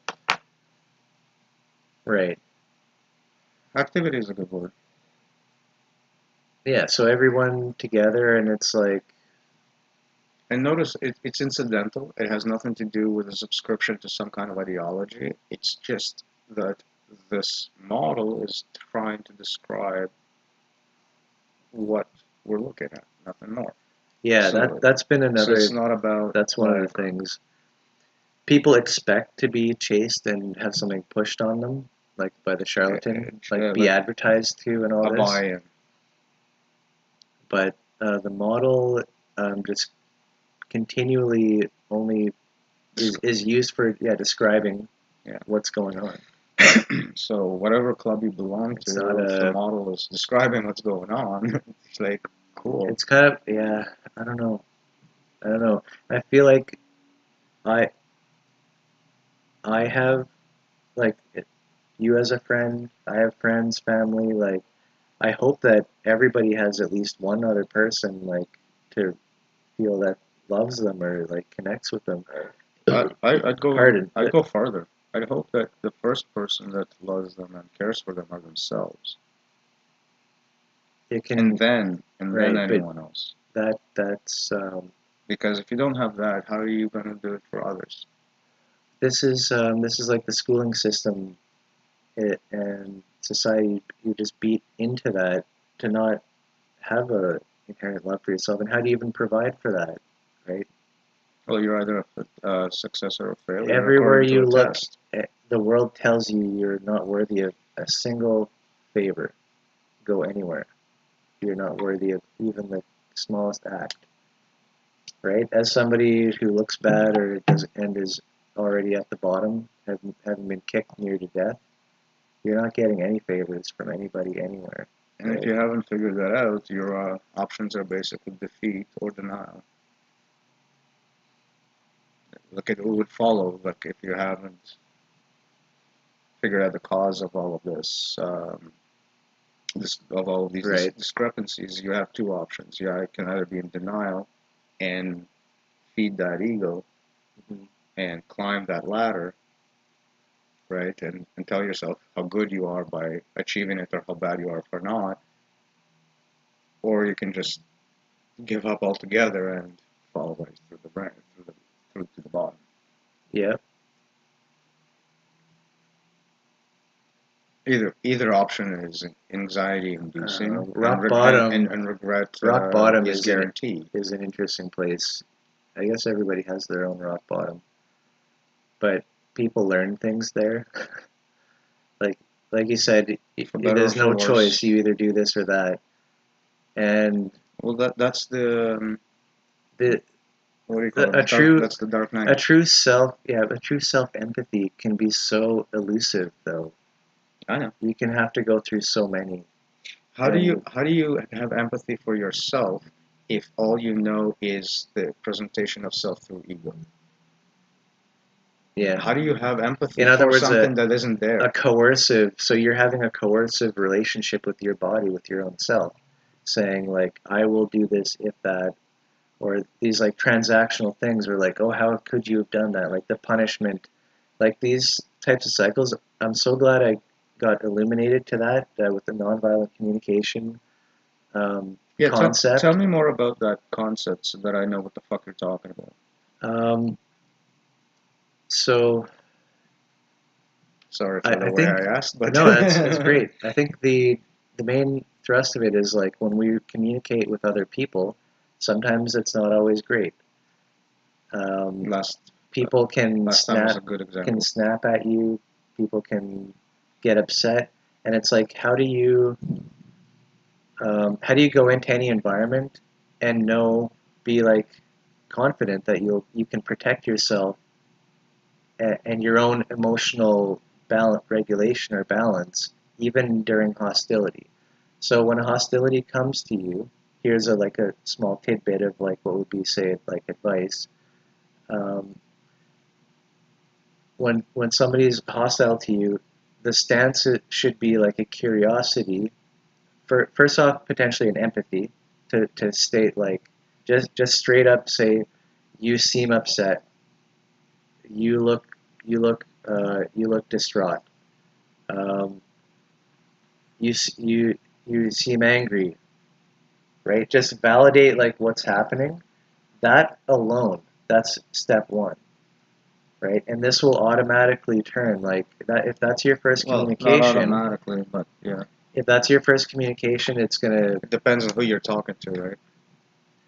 right. But this is like a paradigm shift of what normally people would think to do, right? That's So you're important. talking with somebody like who's normally would be a good relationship, and then there's an altercation of some sort, not like an unreasonable amount of hostility between two individuals. Like some Sure, people are I not. was thinking actually more like anonymous, almost like public. Okay. But sure, if it's maybe a space where a relationship has to build. Um, but I think you're right. Yeah, like built up hostilities. I'm not trying to break that apart. This is you don't know somebody. Yeah. Yeah. So we're talking about somebody who would at least try to come. Just a natural neutral encounter between public people in public, right? And so I guess what I'm honing in on, there's a desire from both ends to resolve the conflict rather than to perpetuate it. Not from both ends necessarily. This is what can you do. So let's say somebody is really hostile towards you, even threatening physically, just out of nowhere. Empathizing can be the number one thing. Let's take it back and say an example. You're a teacher going into a classroom, and some of the kids say it's a troubled class or something, right? Now we're in like it's a safe scenario, but you can have some kids not participating with your order Right. that you impose, right? Yeah. So the reason they are snapping at you is this is kind of like the next thing is like, what do you need? That's the main question. That if you have a curiosity about their presentation, your response is a curiosity about their needs. There is there's people have an overt behavior which is not often rational to their actual needs of the problem that they're feeling. Right? They're feeling something, and their response is like just an abstract attack potentially, right? Slight side tangent. So these are the number one and two things. It's just I want to point out that this is really, really sad. That's how it works. Because if you think back to the discussion of ego presenting the self, because what's presenting is actually very alien to where the initial distress is coming from. Interesting, so yeah. It's the lack within so the relation self, the hurt person felt that the ego is the only way to transact in space, right, through some type of attack. But ego is alien, and ego is alien, and ego interacting with ego through agencies never get those messages. Right. The messages are obfuscated. So this is actually a natural response because there is no rational transaction in the market that will point to what's going on. Right. So this exactly. So this is taken these. This is how bits of the model can help understand what the fuck is going on. These lashings out are taken as a sign that somebody is having this conflict and they need something, but they can't explain it. So it comes out as a coercive sort of attack, right? Like a transactional attack.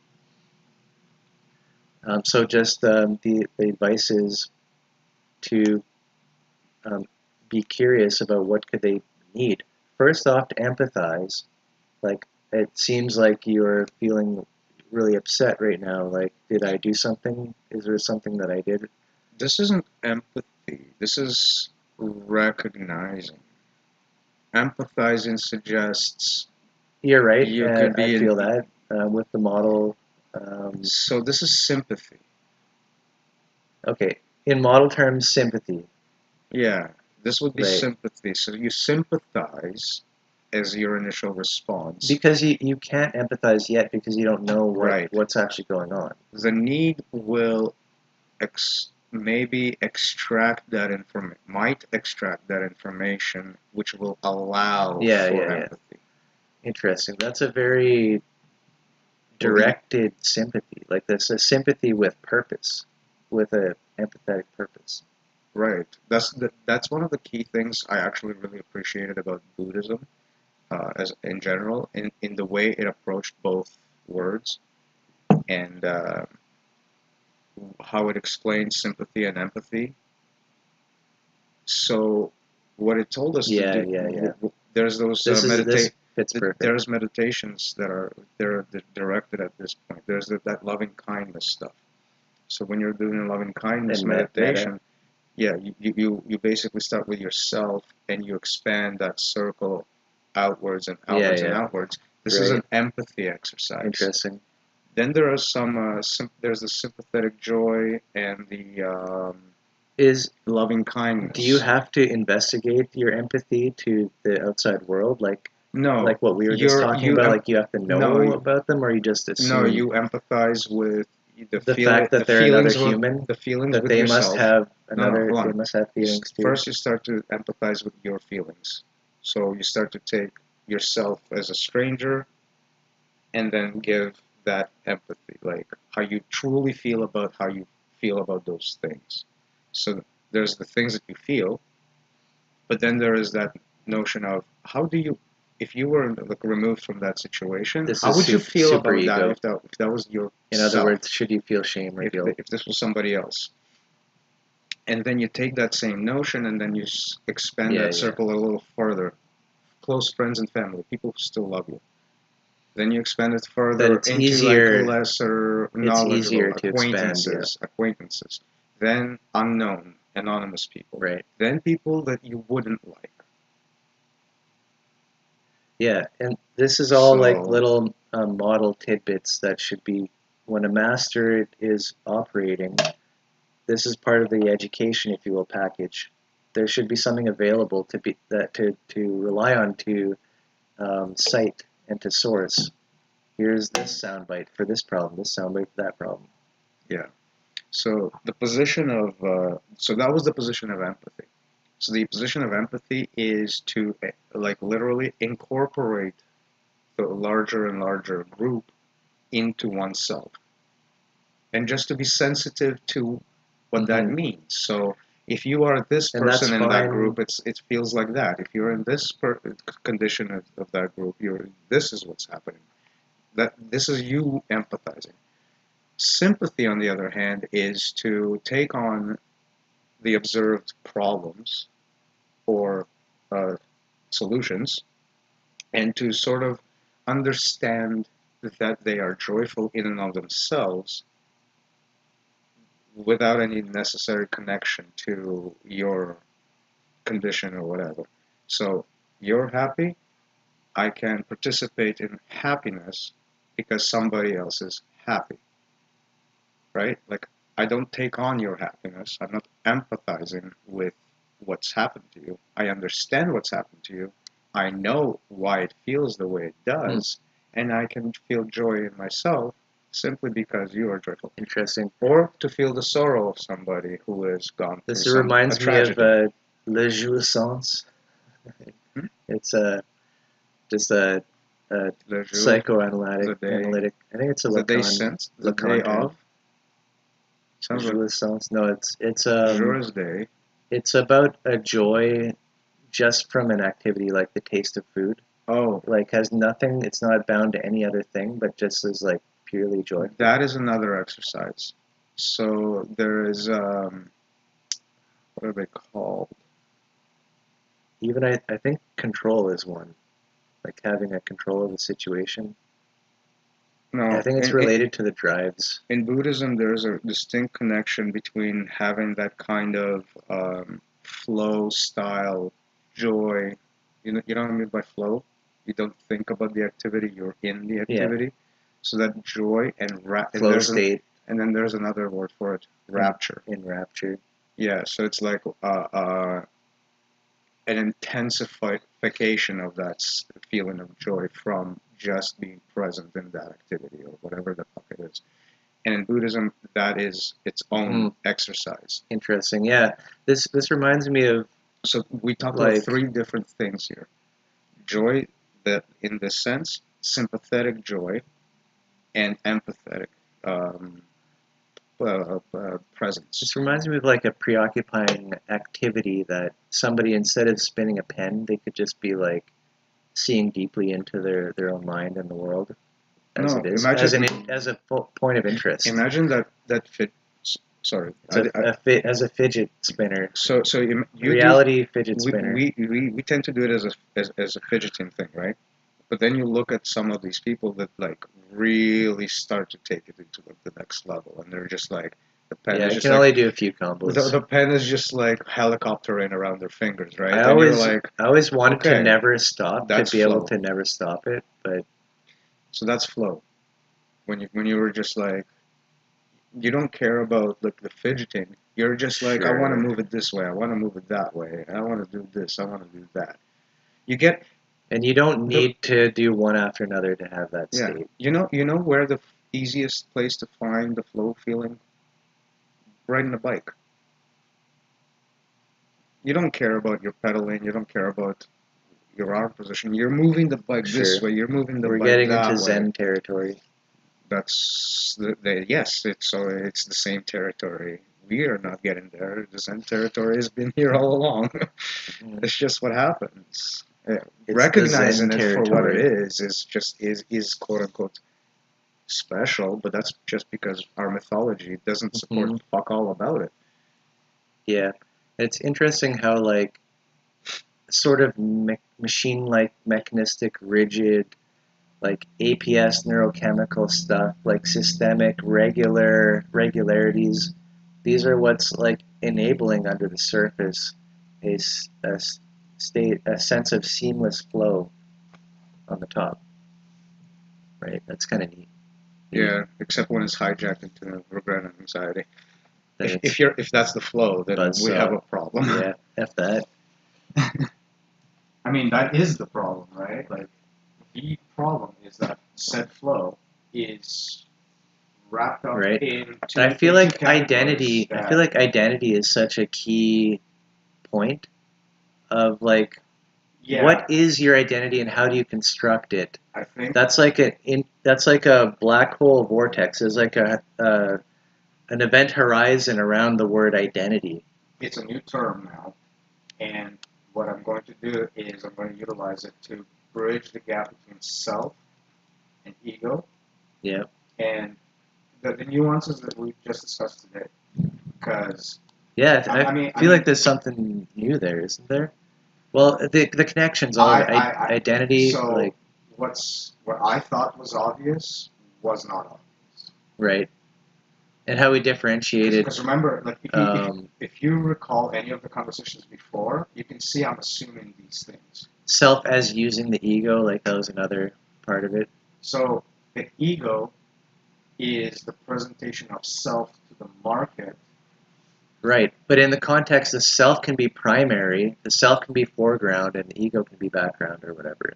No, the ego is invisible. It's hiding behind the fact that it's pretending to be the self. So the identity bit is what's connecting these things. So It's not that it's unreal or should be ejected or rejected. Like take two our scenarios. identity on the market, It's not about rejection. it exists. It's not about rejection or anything. It's out Take there. two scenarios. Market machine, alien over here, sound bites, drop it into a bucket. Ego bucket. It's not active right now. It's just a bin full of garbage. Like developing as a kid growing up or something. Self-narrative connects to garbage bin. Acquires all of the sound bites. To potentially try use Right. to All activate of these sound to bites, operate in the world. all of these sound bites are telling it what self is. So an alien entity is explaining to you what you are. Yeah. You try to identify with that because that's all the mythology that you have. None of it is literally connected to the actual self that is processing this mythology. Right. So the ego is hidden because this self In other words, like it's that knowledge of model. Knowledge of model is the foundation of education. How about that? education model. I believe Can we like said- technically link them? I've said this so many times. The model is the education. The Okay, okay. representation is Okay, field this dynamics. needs. Let's take a break. Yeah. No, what I mean is that the model is. So, education is going to only educate about the model. Relationship number one. At least to first off, like what a master can drop. Like this is what we're But doing then- here is model based. Now here we're doing. But then you need to like. Okay, the model is extremely abstract, big, complex. Whatever. Yeah. It's not going to present the whole thing. Can never. So it needs a linear progression. Where does it start? It With needs itself. hooks. It starts with itself. I'm education. What is the first thing Yeah, you're yeah. educated on? That this is education. Yeah. What is the next thing you're educated on? Immunity. So these You are want like to protocols. protect the education. These are protocol form too. They should Yeah. be right. So even immunity, what is immunity going to do? Immunize first the education that says this is education against and immunity corruption of itself, education. of itself. Yeah. So it doesn't matter what the subject matter is, but bootstrapping is the same. We're going to start with education. The first thing we're going to educate you about is that we start with education. Of course. Yeah. It is bootstrap. I like this. I feel like we're ready for that. This For is the, why field dynamics fills the role of being the shape of what education takes place, what kind of education takes place. So again, subject matter irrelevant. The shape of it is the progression, the stepping stones. There has to be a core, a kernel, a seed, Right. which is always the most difficult thing to actually start with. And then once you have it, the whole ecosystem just like flourishes and explodes with life. And funny thing is, you said the first thing we need to educate about is the model. What is that an education of?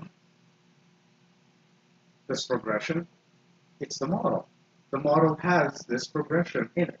So you're already teaching the model through this education Yes. progress. So Correct. everything comes at once. There's no literal Mhm. stepping stones because you land at immunity, but to land at immunity, you already bootstrapped through education. You have to talk about the Correct. education and then Yeah, the so education of immunity. There's a then bit the of a immunity for the there's a bit of education. a setup here. So It's looping. It's looping. let's take a short break.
Back with our beautiful shit.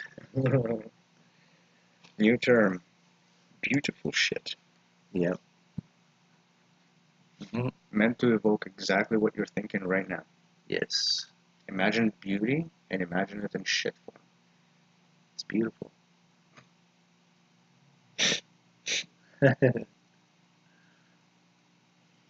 Be strange.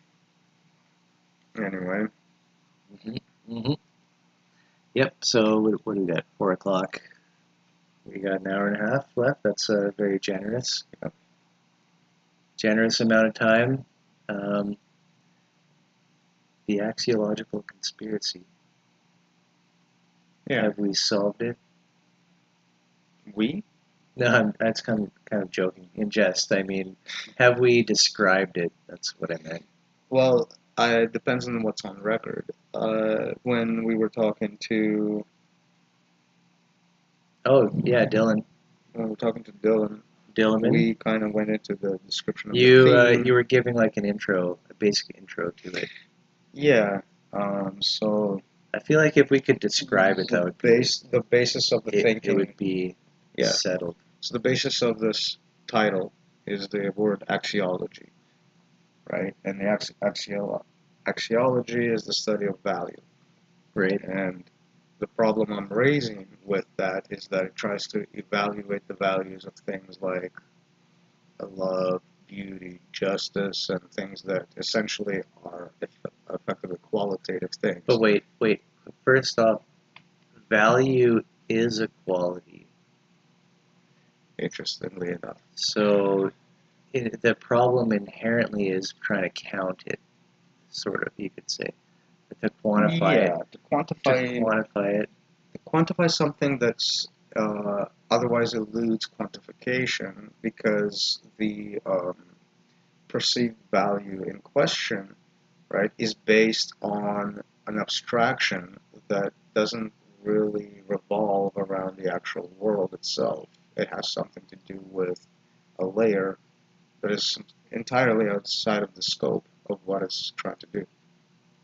So abstract thought is the thing that connects objects to values, and that system does not resonate at all with the underlying systems that support it. That's kind of the key issue that I have with it. Right? It's made up.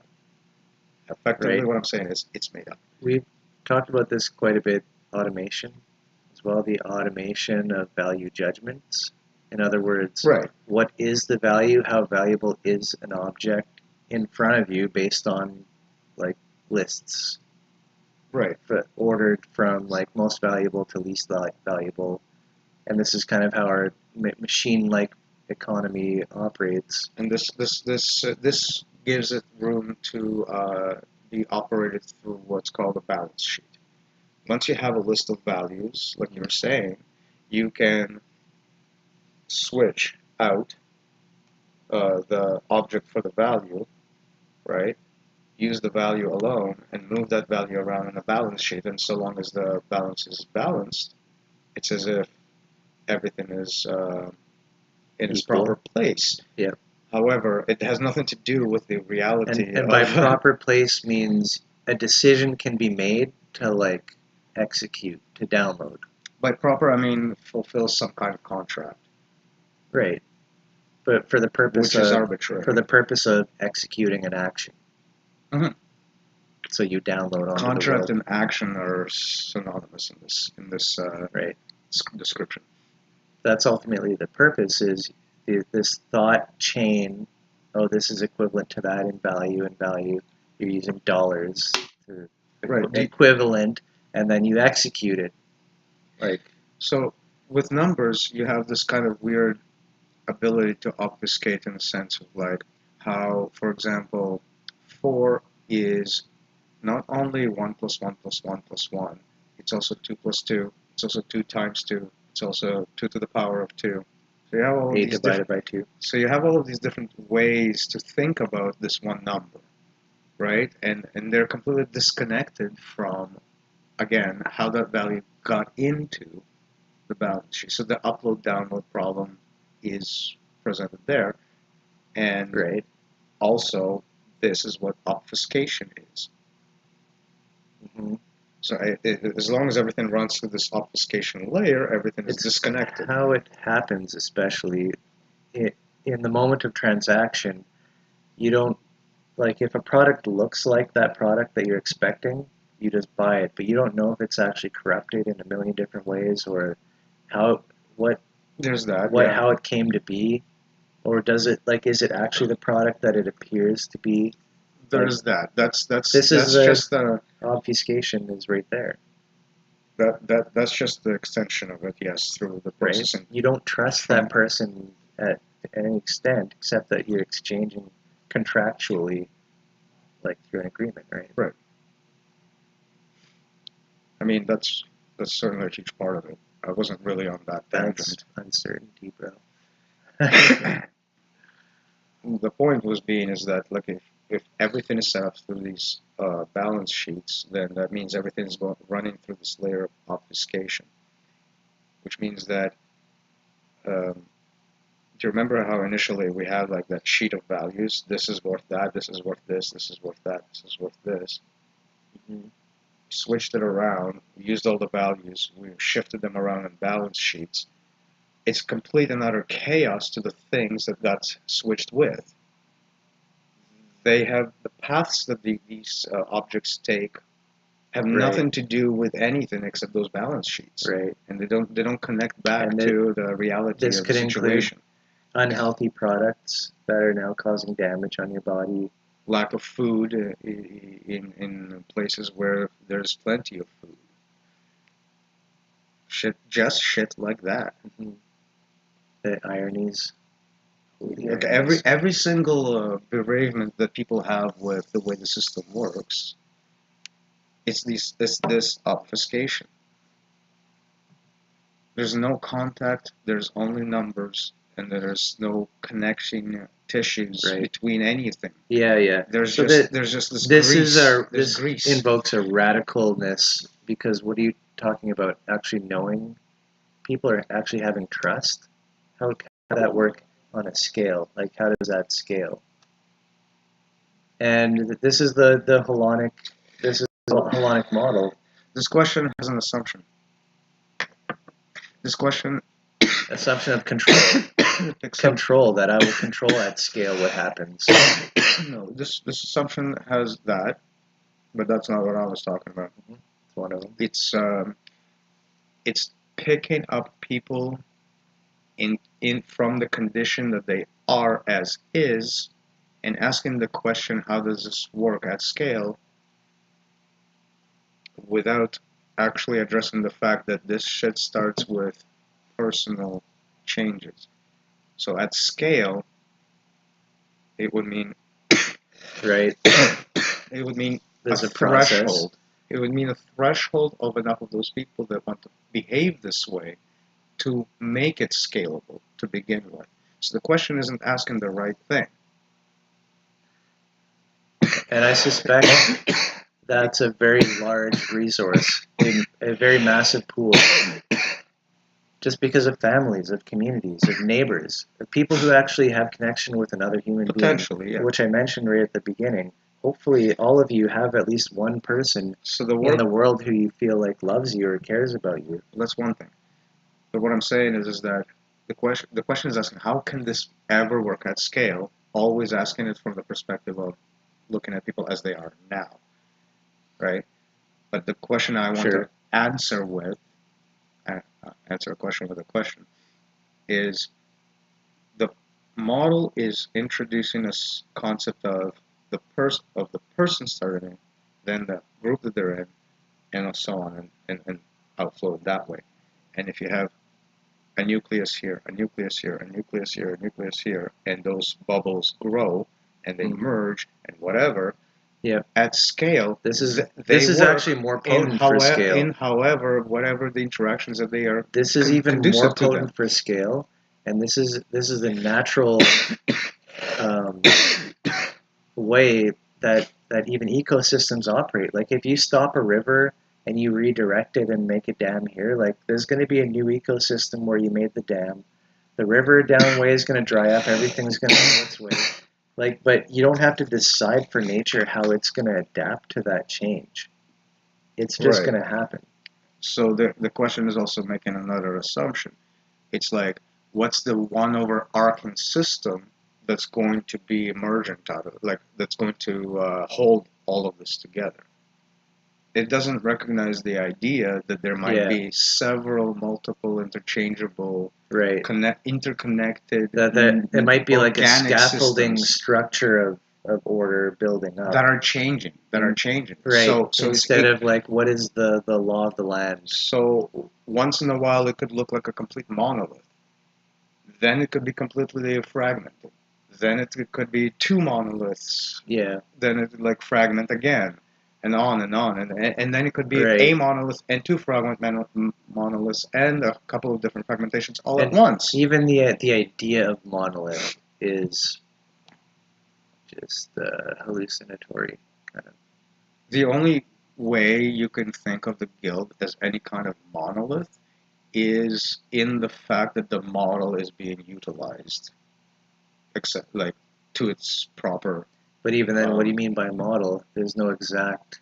Which aspect it's of the model? incomplete. Are we talking about the ontological matrix? Are we And talking about all representations are incomplete? No, that's what I'm saying. Even when we talk about the model, do we have a monolith, or do we have a bunch of disconnected diagrams that we just talk through? They're getting better though. They're connected, but they're not the same things. And Like, there's nothing wrong with writing like a guidebook, or what we were just talking about, the guild dynamics. you just That gave was me you title of a you document. just gave me an idea. I want to upload the brain chart into ChatGPT and tell me what it sees. Just give me an idea. Interpret this for me. Yeah, with like a couple of hints, obviously. Do we have the brain chart handy? That'd be Yes. That's my first question, because I think we did find it somewhere. Yeah. Did you want to go top down like I tried? I think we did. We landed at affect brain. So we had ontological matrix, then we had dream and moment, then we had the shitstorm happenings, then we had stepping back again affect. Yeah, but that doesn't affect and brain. But that doesn't make a concrete arc as far as a narrative goes. I'd like to create a concrete arc. Can I? Give it a shot. Are you starting with the ontological matrix? Yeah, like if you pull up the diagram, we should start discussing. Pull up the chunk of the diagram. Not the whole thing. Wait. I see it in there. I saw it in there, in the folder. It was in the folder. Oh no, okay, I'll go back. This one? Mm-hmm. Third one, bottom row. Sorry, describe it again, I forget. Third one, bottom row. This one? Yes. Oh, the half chunk. The obfuscated side of the ontological matrix. Mm-hmm. Obfuscated what does it say? Mythology, right?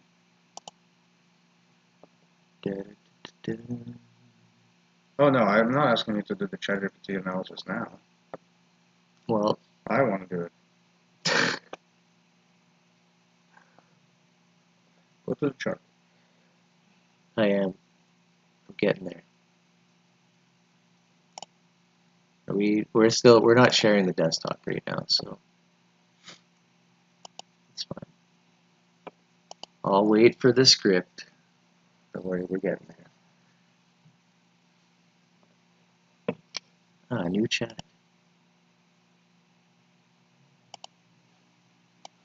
Couldn't help myself. I think it should pick up the words. Shouldn't it? Doesn't it do stuff like that? Tell us it's a mind map. The mind map. Okay, and any authors that we should reference? In the style of Douglas, what's his fucking first Hofstadter. Douglas Hofstadter.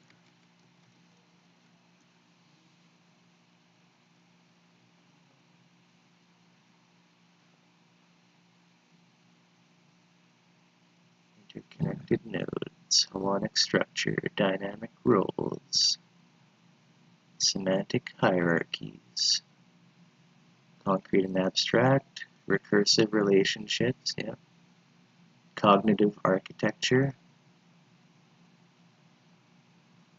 yeah, holonic emergence, symbolic representation. Cool. Alright, so where were we? We're at this one.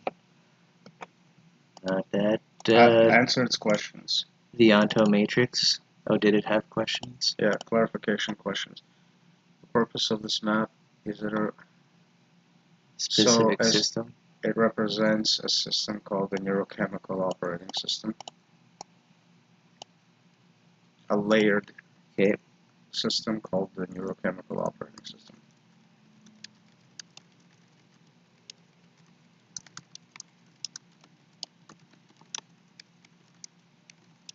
Next How do you question. interpret the roles of a Hodge-like mapper, translator?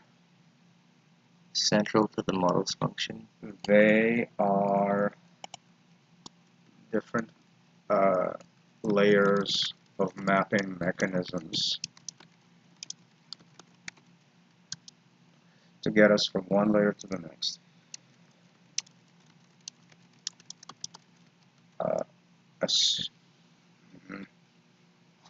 Stop it. Stop it. Stop it. No. Stop it. We can't stop it. Stop it. Dude, I need to edit this. Okay. So what do you want to add? Just edit. I want to add to the description. To this thing? Yeah. Hit the pencil. Pencils.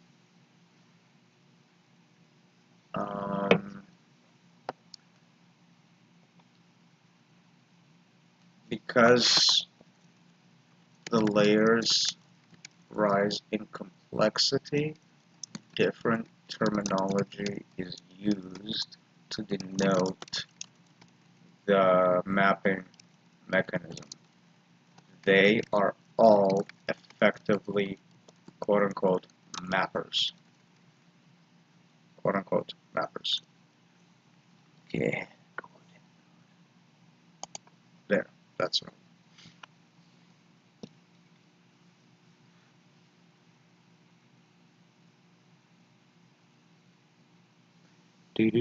That's promising.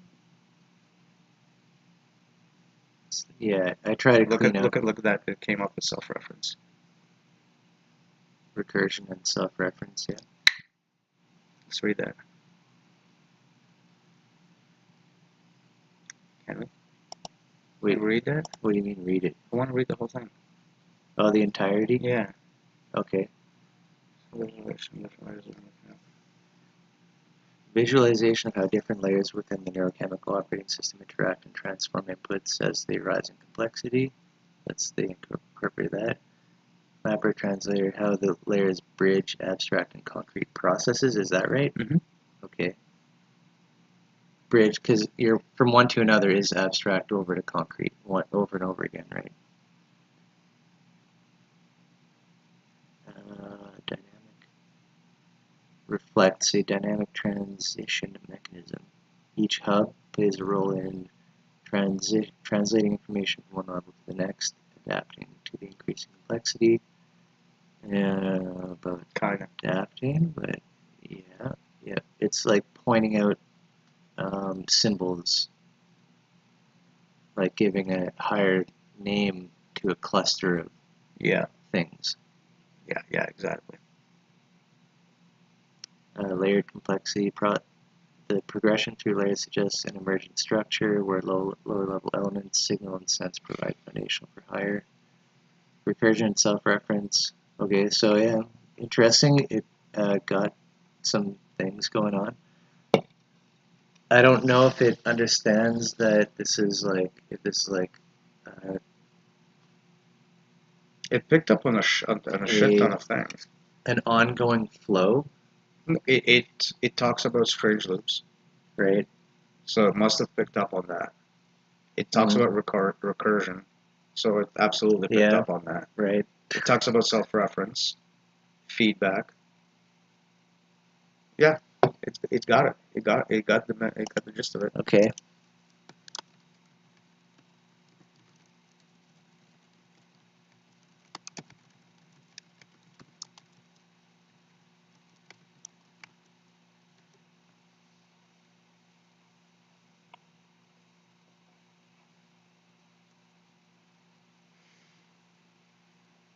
That might not work.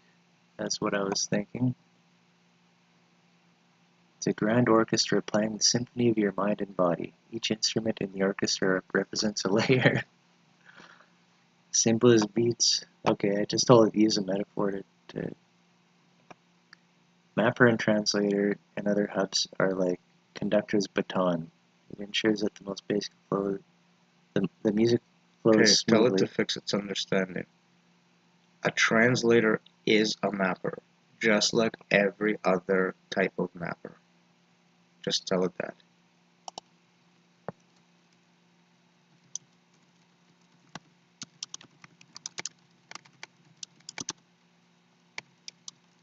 Is a mapper just like every other. Go up to the actual picture. Go up to the actual picture. To And then find the other ones. Yeah, and then say EG, and then give it a couple more mappers. Right. Da-da-da-da-doo.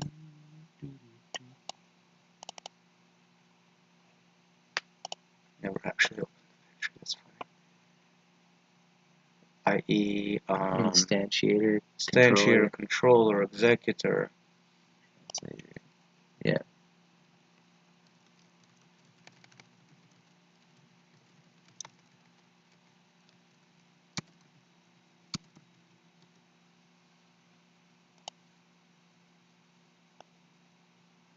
Doo-doo-doo.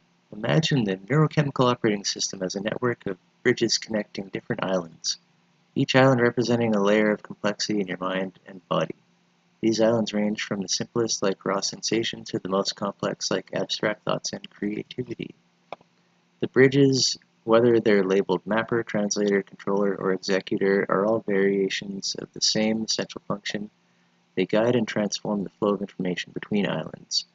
Each bridge is uniquely adapted to the terrain it connects, but at their core, they're all mappers, ensuring the smooth journey of signals as they rise through layers of complexity.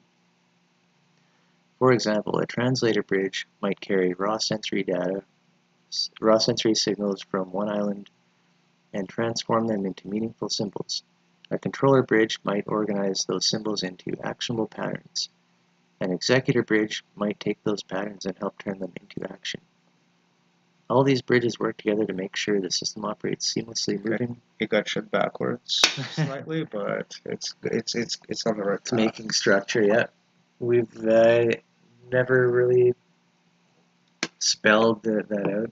It seems like it could be a small document here. Yeah, that was neat. We were gonna do something else though. Yep. Before we got distracted by AI. Does the AI get it? All right, let's talk about the Matrix. Or rather, can the AI confirm all of my biases? So as a starting point here, ontological matrix. Which is at the bottom of this diagram, actually.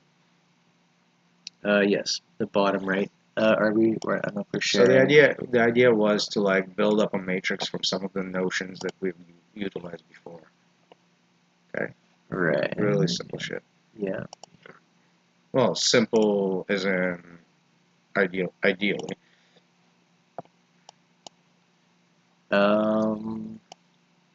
So the idea is like a social machine. To me, that's kind of like the simplistic way of saying actually it, I want to think about like a simulation of reality. Yeah, like a not so much physically mechanical, but electronically, like. Fine, but social in the sense of social with yourself then.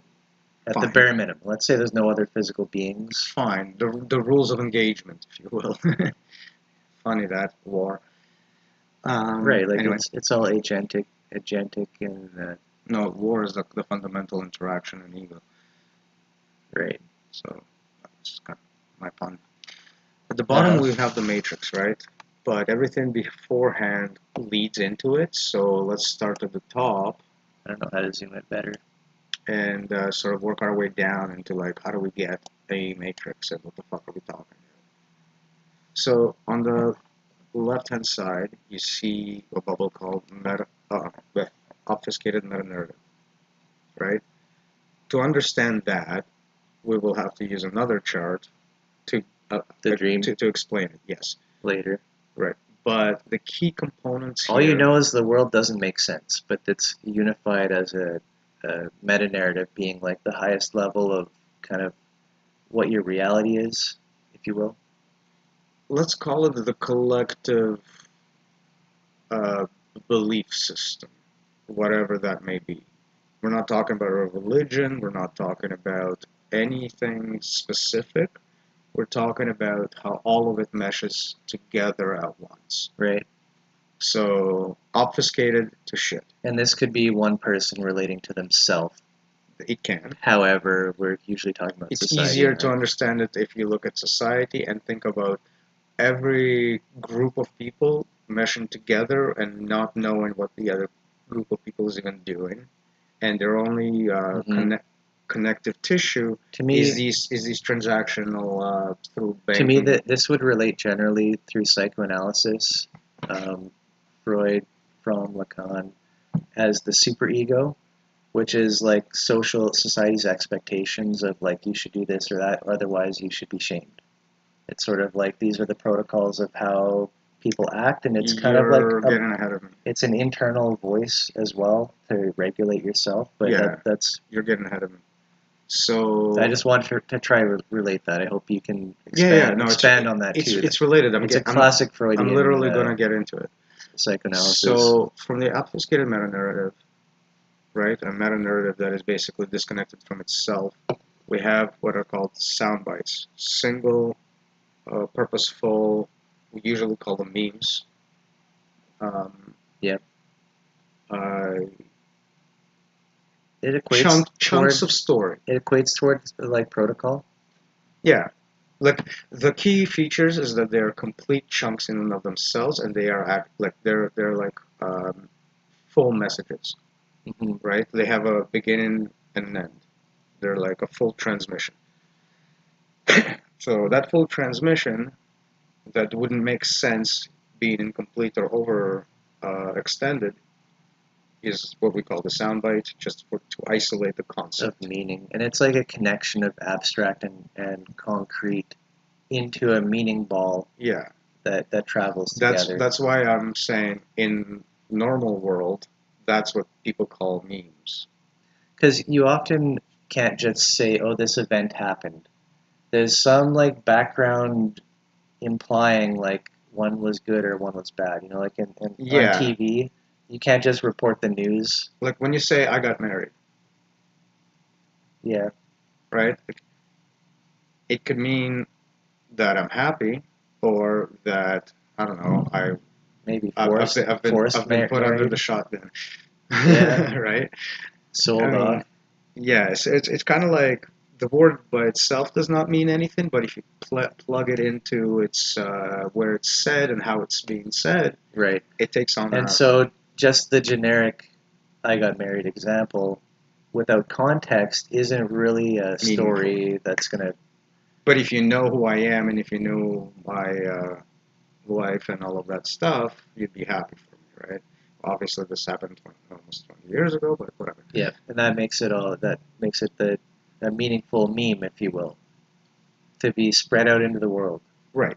The meaning is the meaning comes from the context into which it was plugged into. Because obviously everything is fragmented. Like you can't say a sentence without splitting it up into words, right? You can't say a word without splitting it up into sounds. Context. So there has to be some variation through space over time.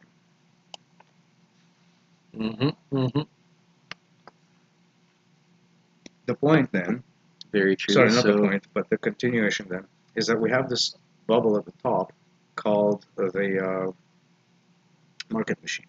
I think it says APS as market machine. Oh, abstract phase space as market machine. Right. So this goes back to the dream chart to explain what the fuck the APS is. Right? Because remember, in that chart, everything is circling into itself. Yeah. So there are not disconnected bubbles here. And this, I'm getting reminded I mean, they of are disconnected here, but they're not different bubbles. the market orientation of the cell. Getting reminded of that again here. Yes, this is actually what is that's what's happening, because This that capacity. the market machine itself, its protocols and whatnot, are all alien. They're all transactional. They're all axiologically compromised, right? So this, so what I'm saying in this diagram is that the sound bites that you're getting from the obfuscated meta-narrative are that of the market machine, because the abstract space is set up that way. Right. So these the orientation. Yeah. So these 4 sound bites that you're looking at are infected by and are expressed by the market machine terminology, which keeps the meta-narrative obfuscated on the flip side, right? The other aspect of it is the fragmentation, which means that the entire meta-narrative cannot be told in one go. There's only soundbite pieces of it. That's why soundbites are important. That's why connective points in the diagram. Mm-hmm. So the next thing that you need to see is how the 3 bottom sound bites split off into being 3 different things. But that's sure, yeah. But the point isn't that there are 3 different things. It's just that the meta-narrative different aspects has sound bites for ego, for agency, and for the full mythology of the market. Right. Right. The full mythology of the market. Like, I am a good worker. I am now selling my labor. Yeah. This is how I get my needs taken care of as your overall myth. Sure. So the overall myth then coalesces into, not I am, but there is work is good. People have to work. Sure. I was just imagining like the ego, what it tell itself. I'm going from the bottom. Right. I'm going to the myth. I was going from the top. So the overarching myth of how society is set up. So that gives you the background of the matrix, right? The city in which everybody is. Now back to the top. Sound bites reinforce transactional interactions. That recreates ego within the spaces of all. At the very top, like market machine? Yeah, so I went like this. This forces the sound bites into being alien, right? Continuing the obfuscation. The fragmented meta-narrative splits into things like sound bites that reinforce the ego, sound bites that reinforce whatever agencies are within the system, and sound bites that reinforce the overarching context in which all of that is happening. So having the a world feeling like out there. What you're describing here is near the top sound bite is a more like perfected advertising seed, like a bomb that comes into the matrix. And from your personal perspective, we can slice it up into ego, agent, and myth as far as how to translate that perfect advertising into our world. Right. So imagine this arrow also doing that to this, doing that to that, infecting this, did you notice, infecting that, and infecting this. Did you notice this is a HGMA holonic stat? HGMA? Yep. Holon. What's HGMA? Holon guild model archetype. No, I didn't. You didn't notice that? No. That's pretty cool. Yeah, it just fits. I guess. Because this is the model, in the proper format. So, so these sound bites keep everything uniform, right? Everything is jotted through ego. These sound bites kind of make the illusion that there's different spaces to occupy within society. That gives us the agency myth and all of that. And then this ego combines with the ego myth, combines with the agency myth, combines with the And then It's just all like, of these how do you want different to talk? agents combine into the full background of the ontology itself, and now you have a full running world simulation of different people interacting in the Yeah. world, doing different things because of reasons, thinking they are different. Meanwhile, Through this, simulation. yes, This I like your point about simulation, and this chart shows how the ego can emerge from the self as a totalizing force, because it takes every single aspect of the holonic organization and slices it up into different ways. This is a way of looking at it, right? yeah, you got it. That's this is why this is why like nothing gets past this point effectively. Like if you're organizing, Ego, you pointed at the yeah, right I'm pointing side. at the ego.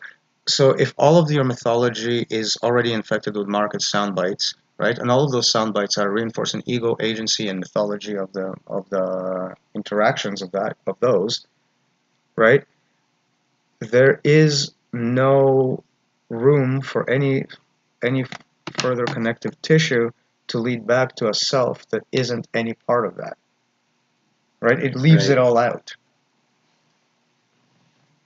Yeah, And that leaving in other out words, is the neglect. commodified. This is the process of commodification that can do this. Right. All of this is market. So the matrix becomes a marketplace where the only thing that moves around is shiny pebbles, and the only thing anything gets done is to move shiny pebbles around Mm-hmm. Like our cognitive processes are commodified, entirely. Yeah. which is pretty wild. This doesn't directly correlate with plateaus of commodification, though, does it? No, I this is like a forget. fully commodified system. Yeah. Or rather, as soon as there's commodification, that's the system. Because this can be have a difference of strength, right?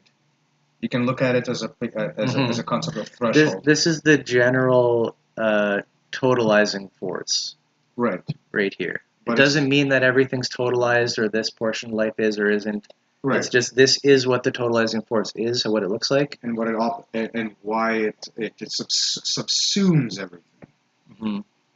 right? So it's like, That's yeah, interesting that we could you use the can, holonic model to show that every layer is captured in this matrix. yeah. Except I'm kind of wondering about the whole holon at the top, the market machine. So It doesn't. It's go not on, go on. connecting through like the other ones are. Yeah, It's I know, it's but it's kind of off. It's it's because it's separated. relying on the other diagram, the ring. Okay, Remember that. So we I'll do that, and we'll jump into the ring we diagram, should. and then go from there. Okay. Yep.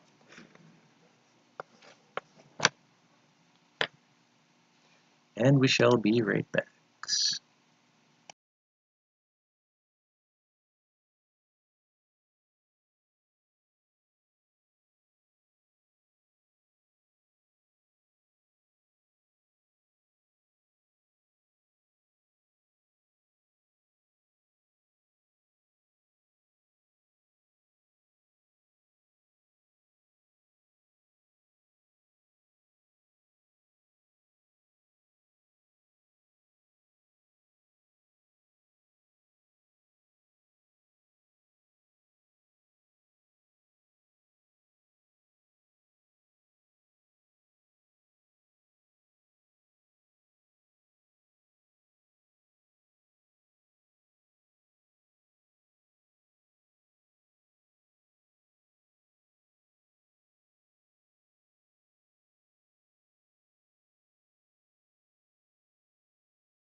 For you, for me.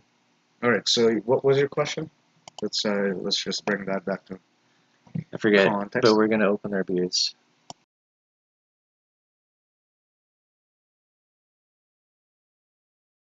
Asynchronously. To Right. perfection. So you were wondering about the disconnect between the leftmost bubble Oh yeah, and the we had some topmost bubble. charts. We were doing charts. Which one was it? This one? Yep. So you had yeah, just I noticed like these ones are all connected on the right side. yeah, but everything then is leading into everything, and this guy's off way up into here, in market space. machine is separated, So seemingly. the market machine and the obfuscated meta-narrative come from the same chart. Notice that at the top it says abstract phase space. Yeah, so a dream. No. The dream diagram will explain the connection I'm making here. Yeah. But just notice the difference. On the top, it's an abstract phase space situation. On the left, it's a Right. meta These are different narrative. areas of the dream chart. Right. All right. So if you, without further ado, Okay, so then that would make sense. We'll pull up the dream. do we have the full one? That'll make the most sense right now because we have to actually connect the dots. I'll try. Try my best. Yeah. No. We got. No. You had it right. Did I have the full one? Yes. No, that was this. Oh. Oh, yeah, here we go. The one that you can't see. We can zoom in as necessary. As I understand it. We'll try. So the two areas. So here's our APS. Here's the abstract phase space. Things to note about it. Zoom Wait, in. let's go through here. That's kind of That's narrative. Narrative here, yep, in this big bubble over that way. And then we have our hyper narrative and meta narrative, which is everything squished together. So this is the other side of the chart with like narrative stories and meanings chunking together. Mm-hmm. In the middle here we have a linear connection of moments into our lived experience of life. You could say something like that. And here we have a lot of non-linear bits and pieces out of which all of that linearity is constructed. Mm-hmm. So the things to note about this chart right now about the abstract phase space is that our construction of their types, their subjects, and aspects, if you remember that discussion, so not far away, is entirely tailored to the market. So if you remember how programming language not entirely tailored. No, here's what I mean. For soundbite production. But it gets. I'm talking about soundbite production after. Some sound bites are entirely tailored to the market. That's their purpose and the whole thing. Right. Most, if not some. It's not just. Never some. all. It's impossible. But that's not never could be all. Well, yeah, but that's not the point I'm making. The point I'm getting to is that if the programming language is generic, right, and you're trying to solve a problem, then the problem will become encoded by this language. And when you run the program, it solves that problem. Issue. So you're talking about like a solution being an understanding of a problem instead of like, oh, do this, do that. Yeah. It's more generically, to understand a problem is to enact its solution. Now, in a model. What happens if every problem is a market problem? Induced by the market itself, its own self-contradiction. The problems that you're solving are market problems. Just Band-Aid effect. Just piggybacking on the first realization. The generic language will look like the market to solve the problems of the market. Okay. So this garbage bin, the abstract phase space, gets loaded up with types, subjects, and aspects that have all and everything to do with market, and little and or nothing Right. to do with the reality of things. Right. Right. So those are the building pieces. And Those are the Lego it pieces. can ultimately land at my self needs to be purely capitalized to become its full potential and own and grow and own. Yeah, but it's never in those words. That's the ultimate solution, is to do that, but it's Mm. like, what are my baby steps to get to that First of all, not to use place? those words, to hide it away, to Yeah. make sure that you feel okay Yeah. with that and all of that stuff. And that's the gratification that you get. And so, The temporarily embarrassed millionaire. right, so with that construction of the abstract phase space, right, when we get back into narrative building and contextualizing and all of that jazz that we start to see in the narrative bubble, in the spectacle and the narrative string, Mhm. you'd have to scroll down a little. Down this way. Yeah. So by the time we get there, and all of that gets built into a narrative, and that gets combined into a hyper narrative, which gets squished into a meta narrative, that meta narrative becomes obfuscated, but the sound bites, right? All of the sound bites that are getting shat out of this orifice at this point are market shit.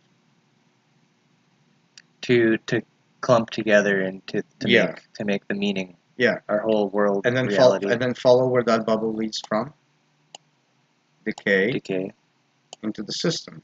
So the system, decay meaning like a download, essentially, like effective of an action affecting out to process along. So you've consolidated all of the hyper narratives into a one whole, and now what does that spew? This is like the impulse to accept an impulse and do an action. This is the impulse giver. Impulse point is right here. You accept it. It decays into what your actions end up doing. You pull the lever. You do the thing. You sign the check. Right. Or you believe this, that, and the other. Sure. Yeah. Many different things could be executing. So this diagram is showing. And it comes back into Mhm. APS So as our current state, or what is this? What does it represent? How the system decays into system. Back into the abstract phase space. So you built up this meta narrative, this obfuscated meta narrative, and now that controls what things are in your abstractions So space. this is feedback, quote unquote. Yes. In lowercase. Is that? No, it's feedback. But for purpose of the system, it's basically like, I understand that this is my empire that I own is like this, has been shifted like that. To the alien, yeah. Right, you know what I mean? Right. And that becomes captured in an abstract understanding of the world as it is according to your empire. So this system is natural, but the hijacking of it by implanting market abstractions into abstract space gives rise to the other diagram we just saw. We're showing how the generic mechanism. ego type, the generic mechanism gets hijacked by the ego type mechanism, and the same. It becomes a landfill. The APS a landfill of spam. Yeah, sort of. Porn and spam. Well, spam is porn, so there you go. Didn't I equate the market with porn before? Probably. Yes, because like you sell your body, you sell yourself, you sell yourself. It's all a lot darker than most of us would be comfortable thinking about regularly. And this is part of the soundbite repertoire, right? Like this garbage bin, as it is now called, is getting filled up with a market mythology about how good it is to be this kind of whore. Yep, and these squares while shaming whoredom at the same time.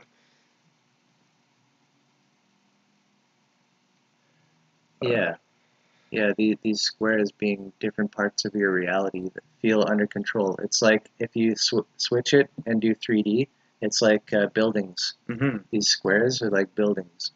We feel it's part of our empire. I own this, I own that, I can do this, I can do that, based on past interactions. But if you right? zoom in on those stacks, what do you see? The ego stacks. They're each falling. They're each crumbling. Yeah. They're each fighting They're not each actually other. they're not actually grounded into the ground. They're floating up, but they're falling as fast as they can. Not only that, they're warring with each other as they're falling. Falling according to gravity, at 9.82 meter second square. Yes, whatever. of course. Quantification Yes. is so important in this case. That's how fast they're falling. It has to be planet Earth. 9.81. It has to be Earth, and it has to be at the equator. Yes, but as long as they keep building upwards, they will outrun The fall. The fall, yes. That's the theory, anyways. It's not a theory. It's an observation. It's a myth. It might be a wrong observation. Well, yes. It's the An myth. observation turned myth. The myth is that you can do it. Oh, yes. Sorry. I thought you meant something else. You can build the tower, the castle in the sky. Right. No. I meant the model myth that says it's falling down while you're doing it. And the faster you build, the faster it falls. Yeah, yes. That would be the rational understanding of it. The flip side is the myth that you're in being is the one that you need to you can keep accomplish. You can do it. You can do it. And what are all of those myths if not just the myth of progress? Sure, things will get better and better in the future, no matter what. Yeah. Suffering today is a-okay, because you know what? That's such tomorrow you won't have to. That's such an eternal myth. You could literally enslave a colony for eternity just based on that.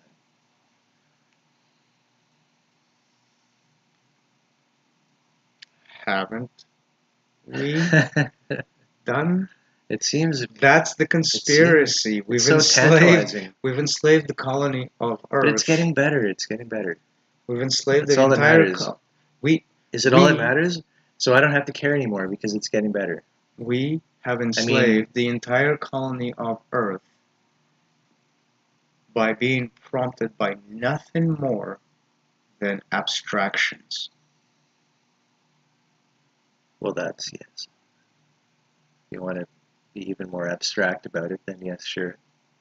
What we've done to ourselves is incredibly stupid. Mm-hmm. But it's... Yeah, it's hard to even confront that, the magnitude of the situation of it. It seems simple. There is no non-emotional response to this. Simple as a thought, but in practice, even to describe it, to approach it, it's so anxiety-inducing, even, right? Just to acknowledge that this is our world. And the anxiety... But it's also beautiful in that same way. But the anxiety-inducing part is thinking that this is... The order and the chaos, the dance of it. The anxiety-inducing part is to clock in the whole horrible part of it without the realization that it's a hijacking of a system that has nothing to do with it. Yeah, that this isn't reality itself. This isn't the fundamental layer or level of reality. That's a much bigger world than your depressed mind can imagine. I speak from experience. And the hope, the beautiful part that you're talking about, is that if you come back to that hijacked layer and see what's being hijacked and remove the things that hijack it, then... And get better at doing that. The outcome itself is not at all that ugly. The depressive thoughts. Yeah. Mm-hmm. And that's like the tall order, though, to undo all of that kind of stuff. And it's tall, but it's not. And let's bring back my whining a little bit. Whine away. Just like the little experience of doing this with a person I love was eye-opening as well.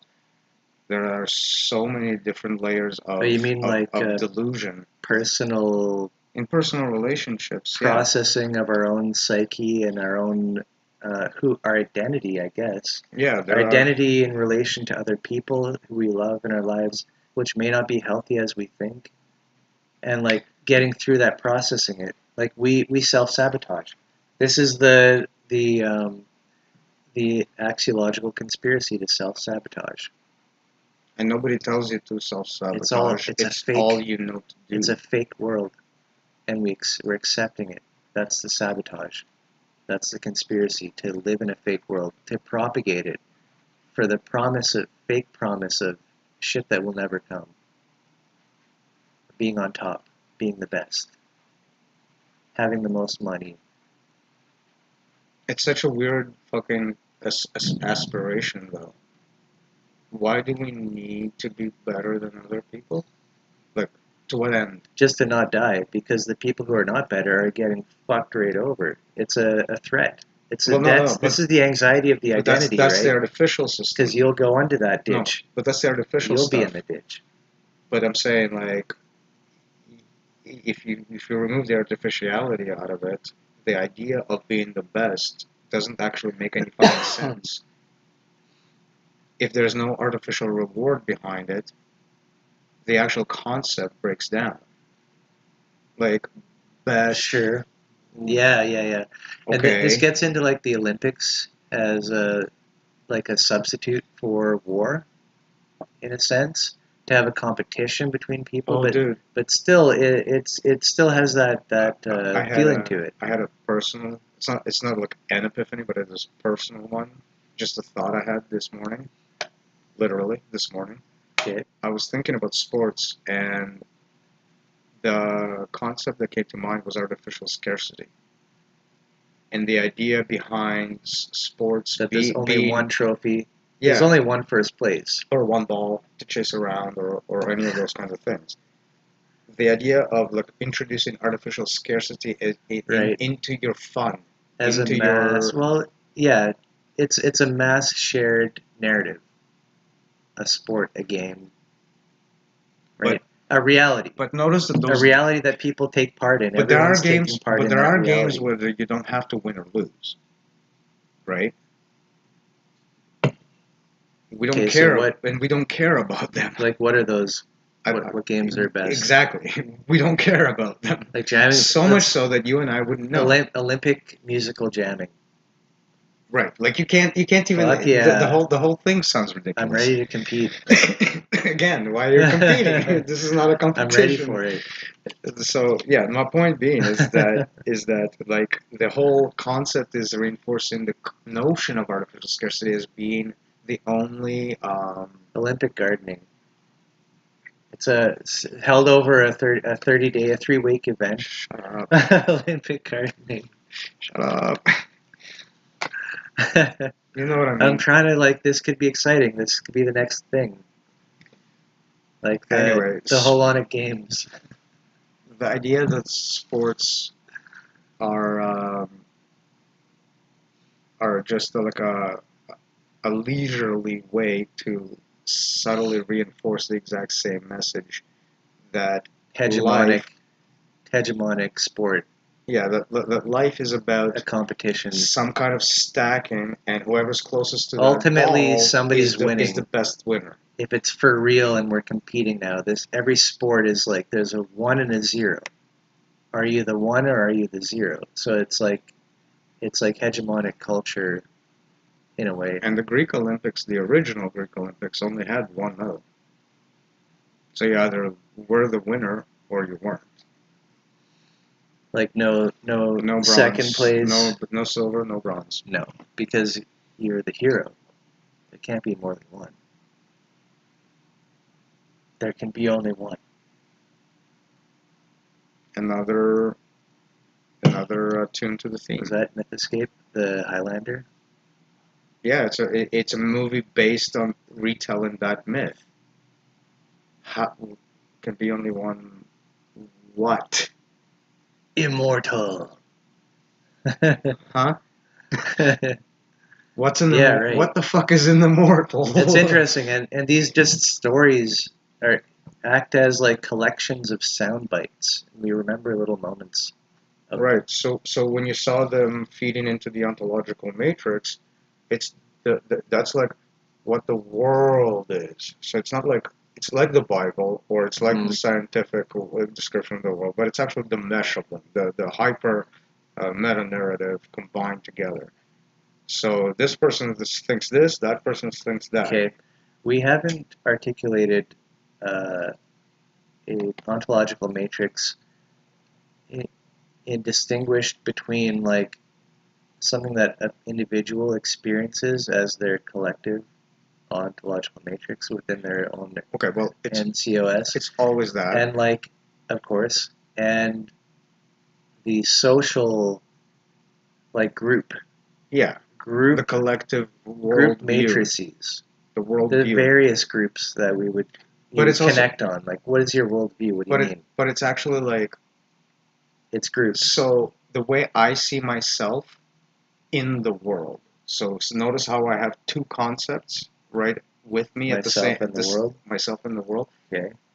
So that world is the ontological matrix, and how I see myself is that agency. You have the Okay. same, Yeah. It's differentiated you have- in this as and- agency. and you have the same thing. Your ontological matrix may not be exactly the same as mine, right? Because the meta narrative is actually obfuscated. So we don't have access to the same information, and we don't have the same thoughts at the same time. You mean in society typically? Just a simple example of you meeting me on this couch right now. But we do also connect on um, A commonality.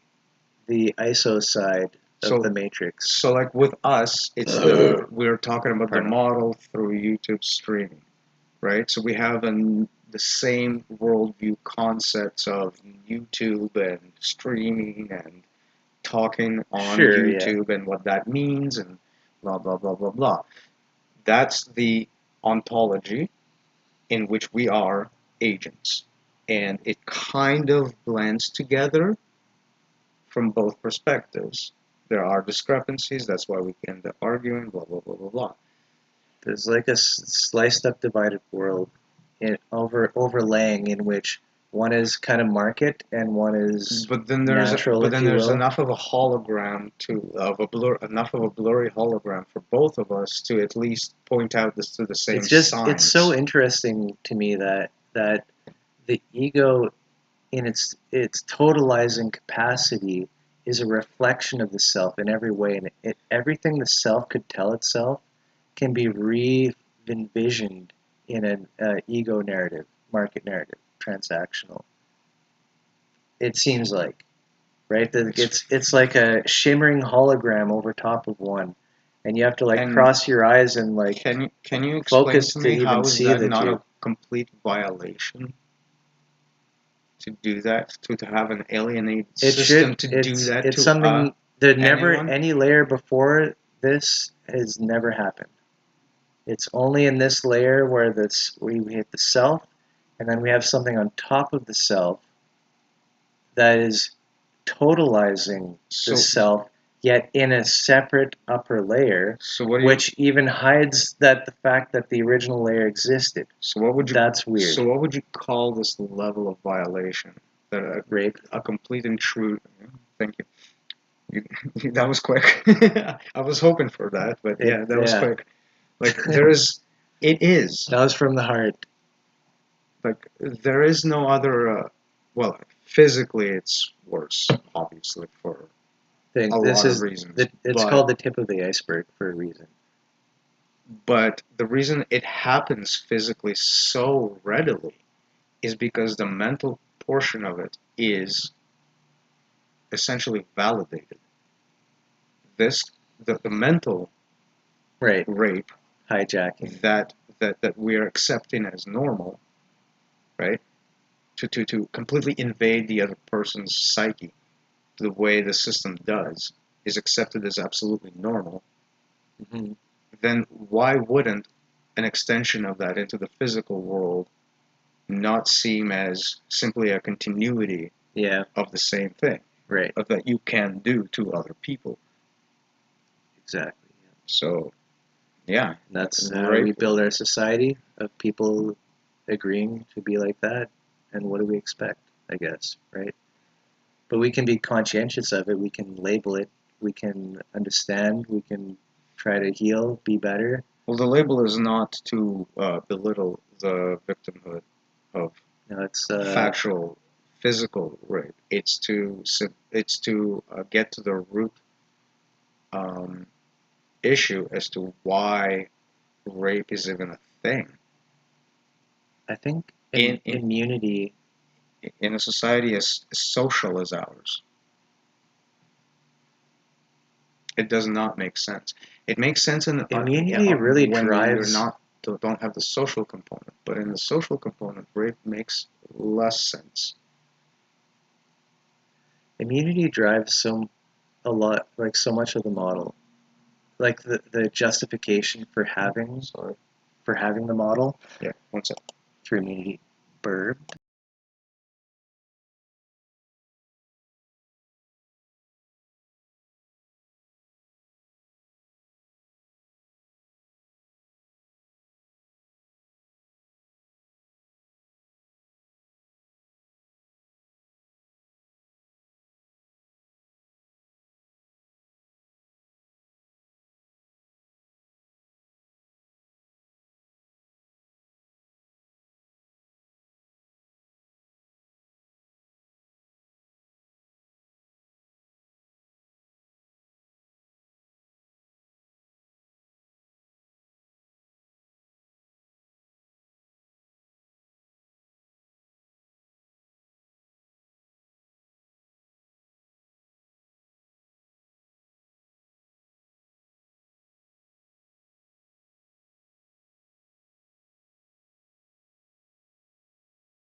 Now we're back.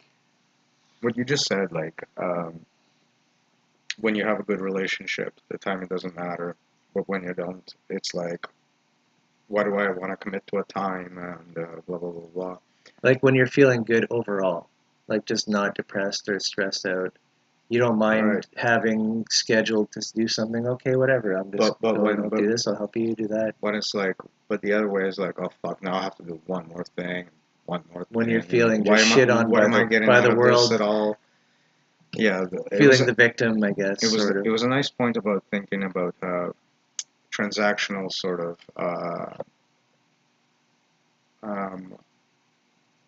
perception, if you will. Yeah, I guess puts you into this dark place. Because if you notice, nobody actually has to make you feel bad in this case. Like they just things didn't do things, and you just felt bad because things didn't happen. Right, your own expectation is setting up just out of nowhere, right? to the disappointment. So your expectation sets up an anxiety. Disappointment is the regret for setting up the expectation. And this sets your whole mindset for an evening, or for a night, or for a day. Just you're on this. This is your reality. Yeah, we need to be able to identify those things, and I take like how am I feeling right now as a general litmus test. Did I start feeling bad? Am I feeling bad now? Like something happened. Like just try like I try to notice when my mood changes, and if I'm going bad or like feeling depressed or feeling anxious. Well, that's the whole self-help like stuff. What happened? But we at some point we have to acknowledge that like this is a part of our life that's affecting us greatly, in that how we're relating. Things are coming up, we're letting things rise up. Why? Why am I concerned about that? Like we should be just default on just neutral presence. Can I give something more concrete? Sure. Because yeah, I'm trying to process it, like, because I'm going through this stuff, it's and it's in abstract. stages, it's in phases. It feels like it kind of opens up to you No, over I'm years. just saying what you're saying is very abstract, but I agree with it. So I just wanted to like You can ground it, maybe. just yeah, hopefully. It's the whole chasing thing. Like when you want, say, something from your partner or whatever, and you don't feel fulfilled in a certain Project control. in a certain aspect of your relationship. So you try to like explain it and say, I'd like you to do this, right? All of that simply ignores how the other person feels about the same thing. Sure. Or right? can easily. Yeah. Or they have like their own personal history of to why we both came to this point of disagreement. If you're talking to your partner about your problem, it has to be like, we're both now in a negotiation. It's not just maybe I have something I need to bring up, And you can't say that. But it has to be. No, it has to be that, but you have to come to that conclusion, and they have to come to that conclusion. You cannot force that conclusion on them. No, yeah, you're right. And that's the reason I mention any of this is because that's kind of actually been my main struggle, is that I'm a very rhetorical person. I'm very straightforward, and I mask my emotions. So me trying to engage in a conversation looks mechanical, dry, and very monotone, and just want to do the fact stuff. But there's feelings behind facts, especially when it comes to relationships. And which you have as well. You are having those feelings, but masking them. Right. And not just straight up saying, like, I'm feeling bad right now. I'm feeling angry. This is bothering me. I don't know, like, we'll get through it, right? Somehow you get through it. You got to get through it. But to bring that up, and if the other person isn't ready for a full-on confrontation, maybe that isn't the time. Like, do you have time? And not even a confrontation. So I don't even think is it a good time? Is it even a good time? There's that. Is it a good time? It's the impulse to get it out, and just you got to be sensitive, present the entire time to get over those types of energy blocks, I guess. And then at least making sure that the way you feel isn't the problem of the person you're talking to. So if the problem that you're having is you're expecting something, the reason you're saying is to get something in return. So if there's an interpersonal problem and you induce guilt to try to resolve that problem, and the person does the thing. This is what I couldn't see. It didn't seem obvious to me that it was a manipulative attack to try and defend yourself. Well, it feels like you're just trying to express yourself. Exactly. Yeah. But not without realizing that. But the things that you're expressing about yourself have had an impact on that person at this point, at that point, at this point, which resulted in them thinking this and this and this, which got you to this clash of minds, if you will. Because like it becomes about the meaning of different words. What did that sentence mean? Because sometimes I would reflect back on something I said, and then she'd reflect back on that with the same thing that I said, but the information is not the same at all. And then you're like, well, fuck. Mm-hmm. And these incidents get kind of bound up as trauma, ongoing, sort of just something never resolved, becoming an ongoing pain. And then resolving years of that is another adventure of say basically trying to navigate the same thing on like 3 times the difficulty level. Yeah, but having the tools, so it's okay. Okay, I might have the tools, but then there's all of the defenses that have been built up over the years as well. So there's tools against tools situation.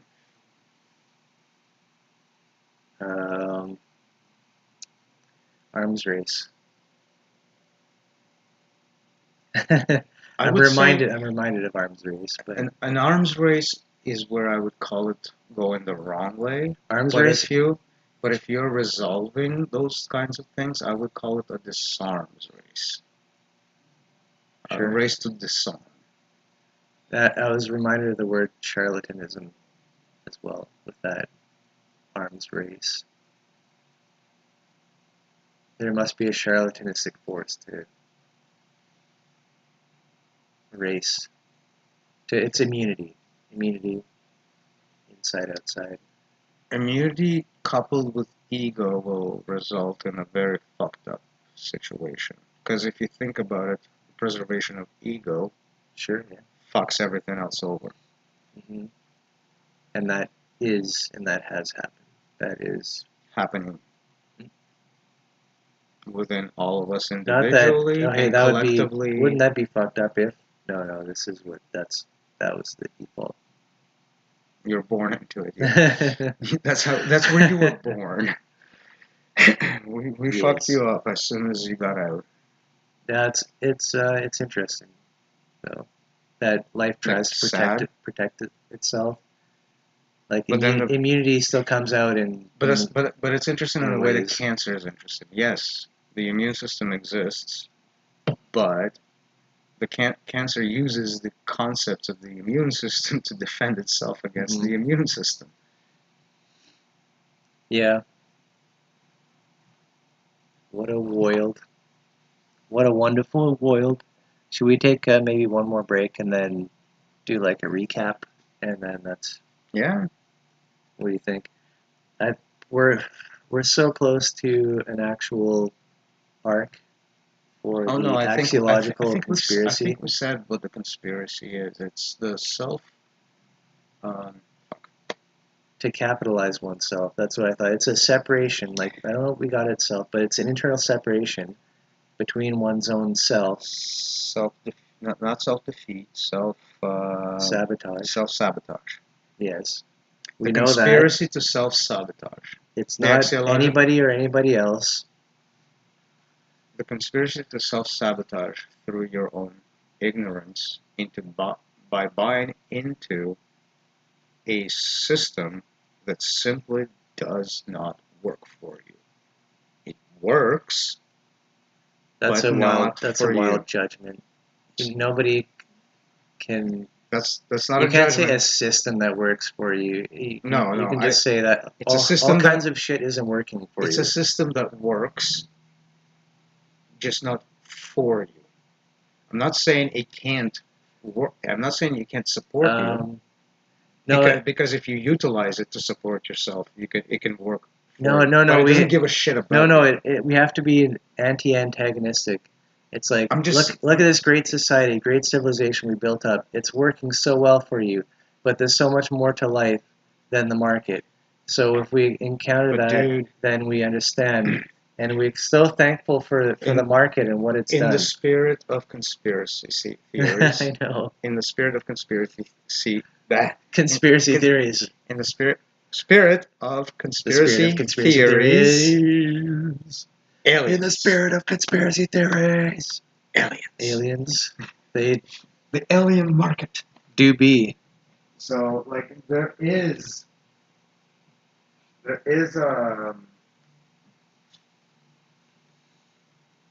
I love that angle of the conspiracy theory, but it is a conspiracy between the ego and the ego to defraud the self. You have an alien that's in the abstract. Okay, no. It's a conspiracy between the ego, and the alien. No, self and the alien, and the alien is winning through ego. The conspiracy between, I think, wait, what? The alien and the self. Alien as like an overlord, like the hive mind. No, it's the meta narrative, the mythology, the things that are not alien, imbued with alien symbology. Garbage, trash. However, the trash stays there because it's self-sufficient. It's got into a positive feedback loop Yep, on its own. that much we know. It got into a positive feedback loop on Through its own. through affect. So it's still an alien. It still doesn't isomorphize, but it can tug and push. And here's the real issue with it. It's because it's connected to the same sublayer that the universe actually operates on. Numbers. It broke everything. It broke the fundamental layer all the way down to numbers, but did not recreate all of which the universe created out of the same logic. So it got to the language, but instead of building things, it built trash. Right? Yeah, okay, I get what you're pointing at metaphorologically. Like just the ability to go down to a fundamental, but then isomorphically, like Hofstadter and all that would say the layers have to be resonant with each other.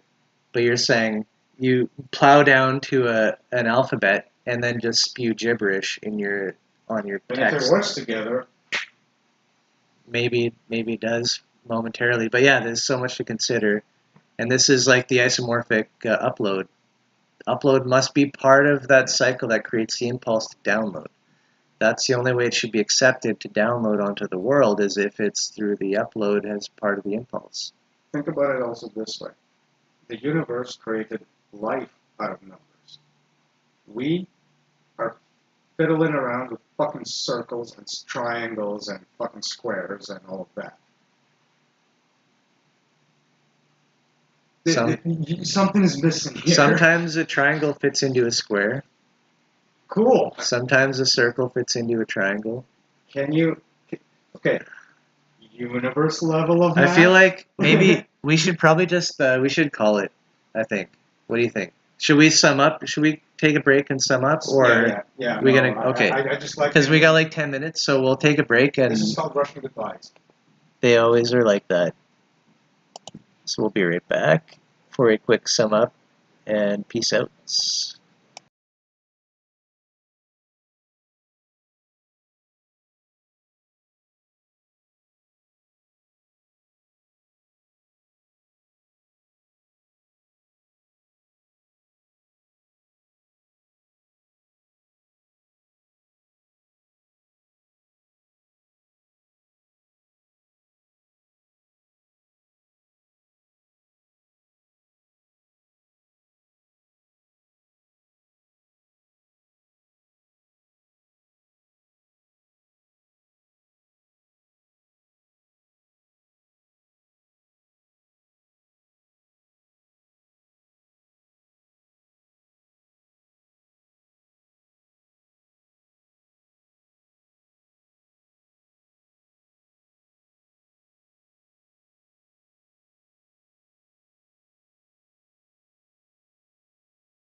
back. I was just saying back. how we drilled down. It's to even the, worse.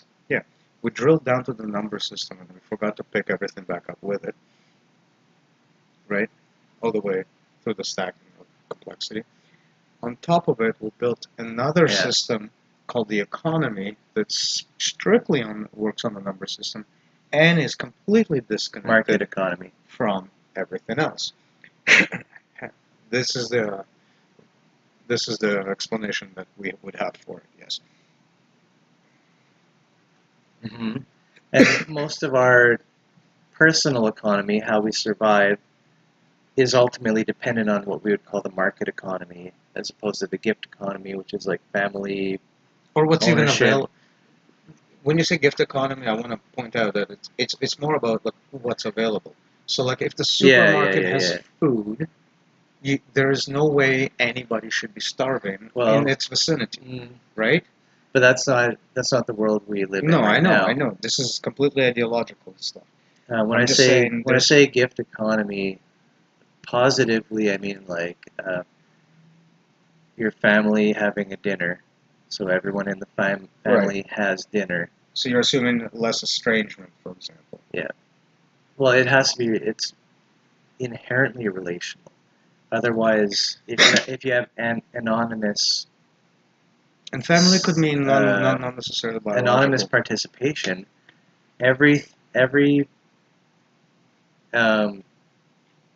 Everything given, offered into that economy is swept up anonymously. It's weird. This is like inside and outside. I know what you're saying. The guild has a membrane. There's an inside to it and an outside, and just resources get siphoned up and sucked away. Right. This is why there has the idea of a membrane to begin with, as like shit needs to be brought if you're a family, you don't just donate you don't sell it, liquidate your entire wealth and donate everything to like a charity, and then you're living on the streets now. You mean a megachurch? No, just any family.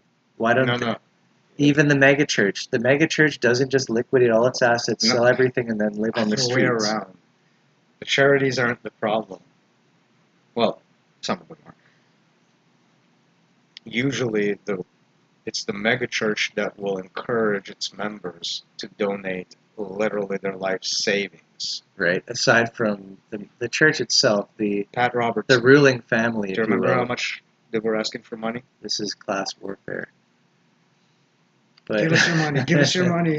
Even if you're the poorest person on the planet, just pay these last to like few feel cents good, just to feel good about being part of the system. Fuck, right? Everyone at every level can feel good about being like part of the solution, you know? Okay.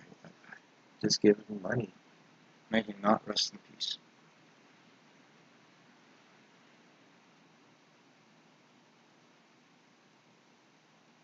Is responsible for too many deaths. I'm not interested in this piece. Well, still here, I guess. The marks we make in life live on. See, there's ego right there. It's transactional sort of thinking. Yep. You're gonna punish him, are you? You're gonna punish his. I'm not punishing him. I'm punishing myself by thinking about it. The ghost of Pat Robinson is here. No, the son of Pat Robinson is Pat Robinson. The son? Yeah, he's a junior. There's a new one? Oh no, he was in the show when we used to watch it. The 700 Club? Yeah. Yeah, that guy. So yeah, he died yet, or what? The old guy died. The son is continuing. Oh, does he like fit the bill, or what? Oh yeah. Okay. You used to see him too. You just don't know. You just never don't know. differentiated. You just didn't know which one he was. Interesting. Yeah. But I learned it after the fact. The archetype. Yeah. So he's just an archetype. Living archetype. And then there's that other one with the mad face that shows up in the memes everywhere because he likes planes. Like Baptist guy?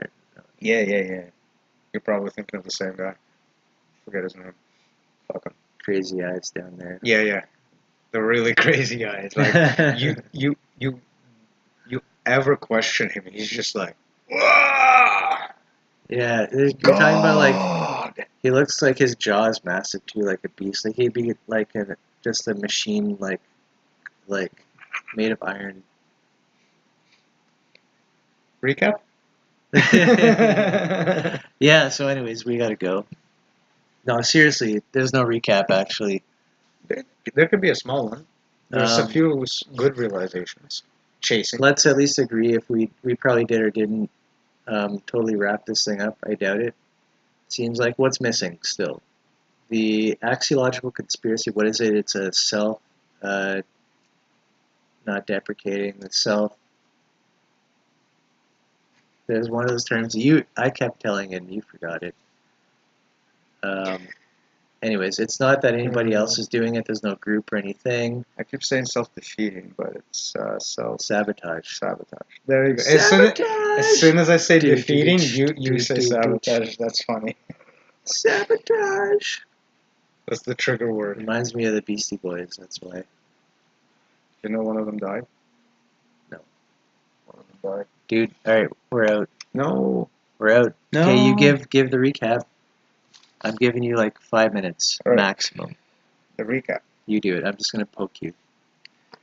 So, we have a situation in which we have an abstract face space filled with market speak garbage sound bites.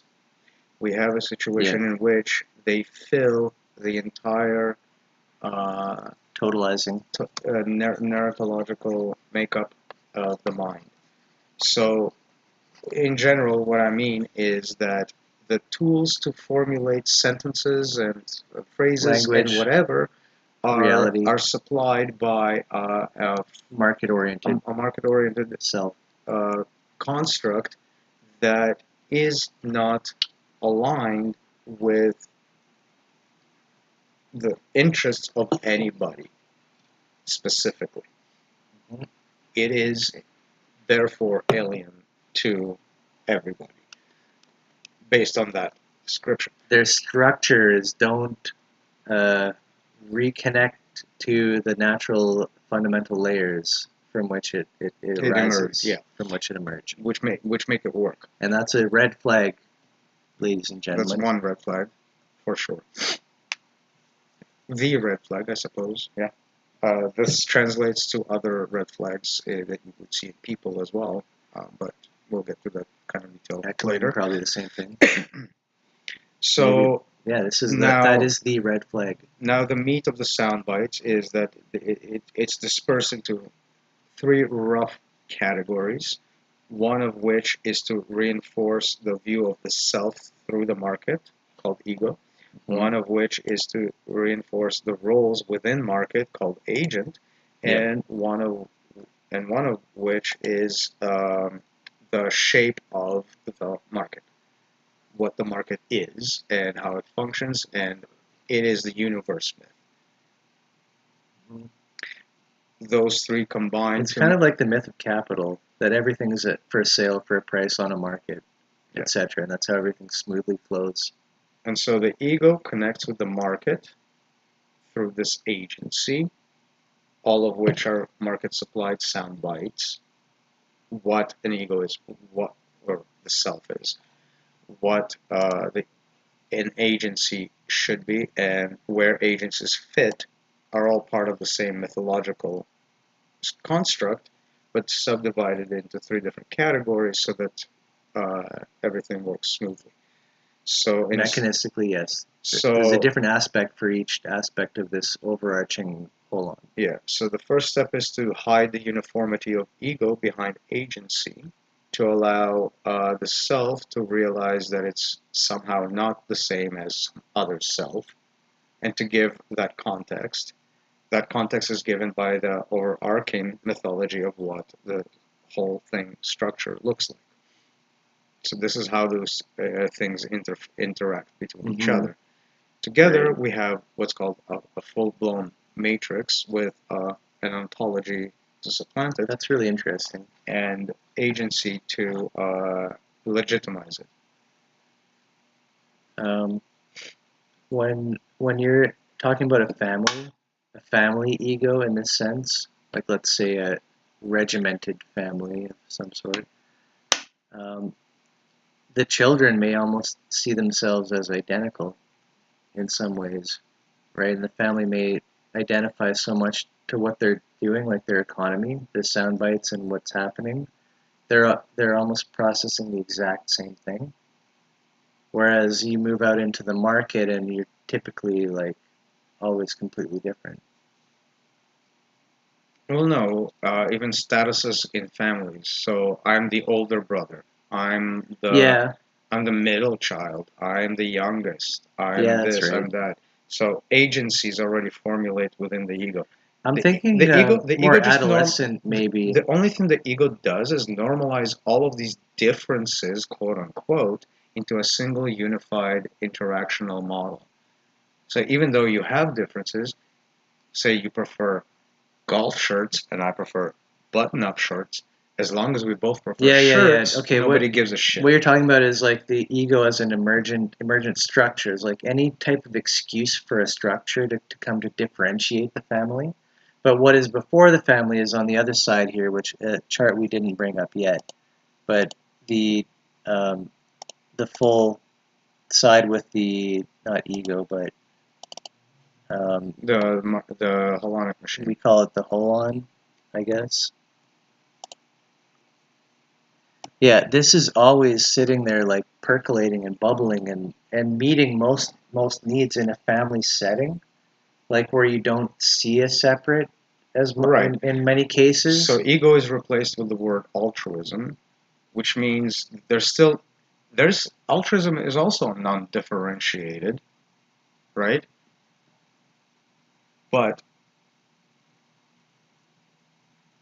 there is no authoritative structure. So nobody's slotting themselves into a stack of egos. It's a pancake of Well, members. altruism implies presence. Do you remember the pancake diagram?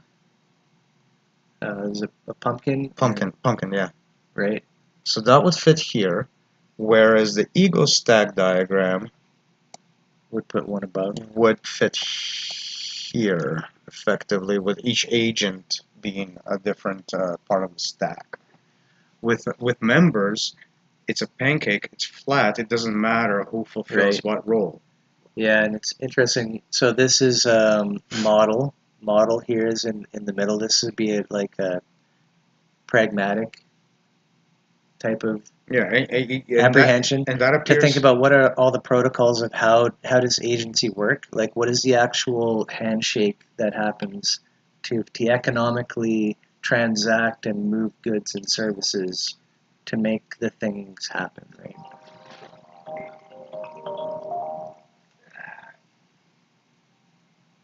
And with that, we got to be on our way. I'm gonna say, Yeah, the same division works down there.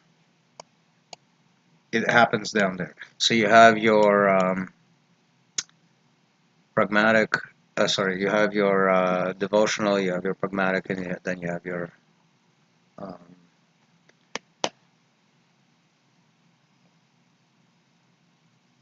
archetype, academic. yeah, academic, perceptive. Yeah. So that's yep. We're pretty much And notice sound bites are replaced with whole ones. that's the flip side, and this is like the So it's like a lighter single. side of light. It's like a single sound bite. Yeah. Okay. All right. So with that, we shall be on our way and get you home by 6 ish. Yep. Peace out, and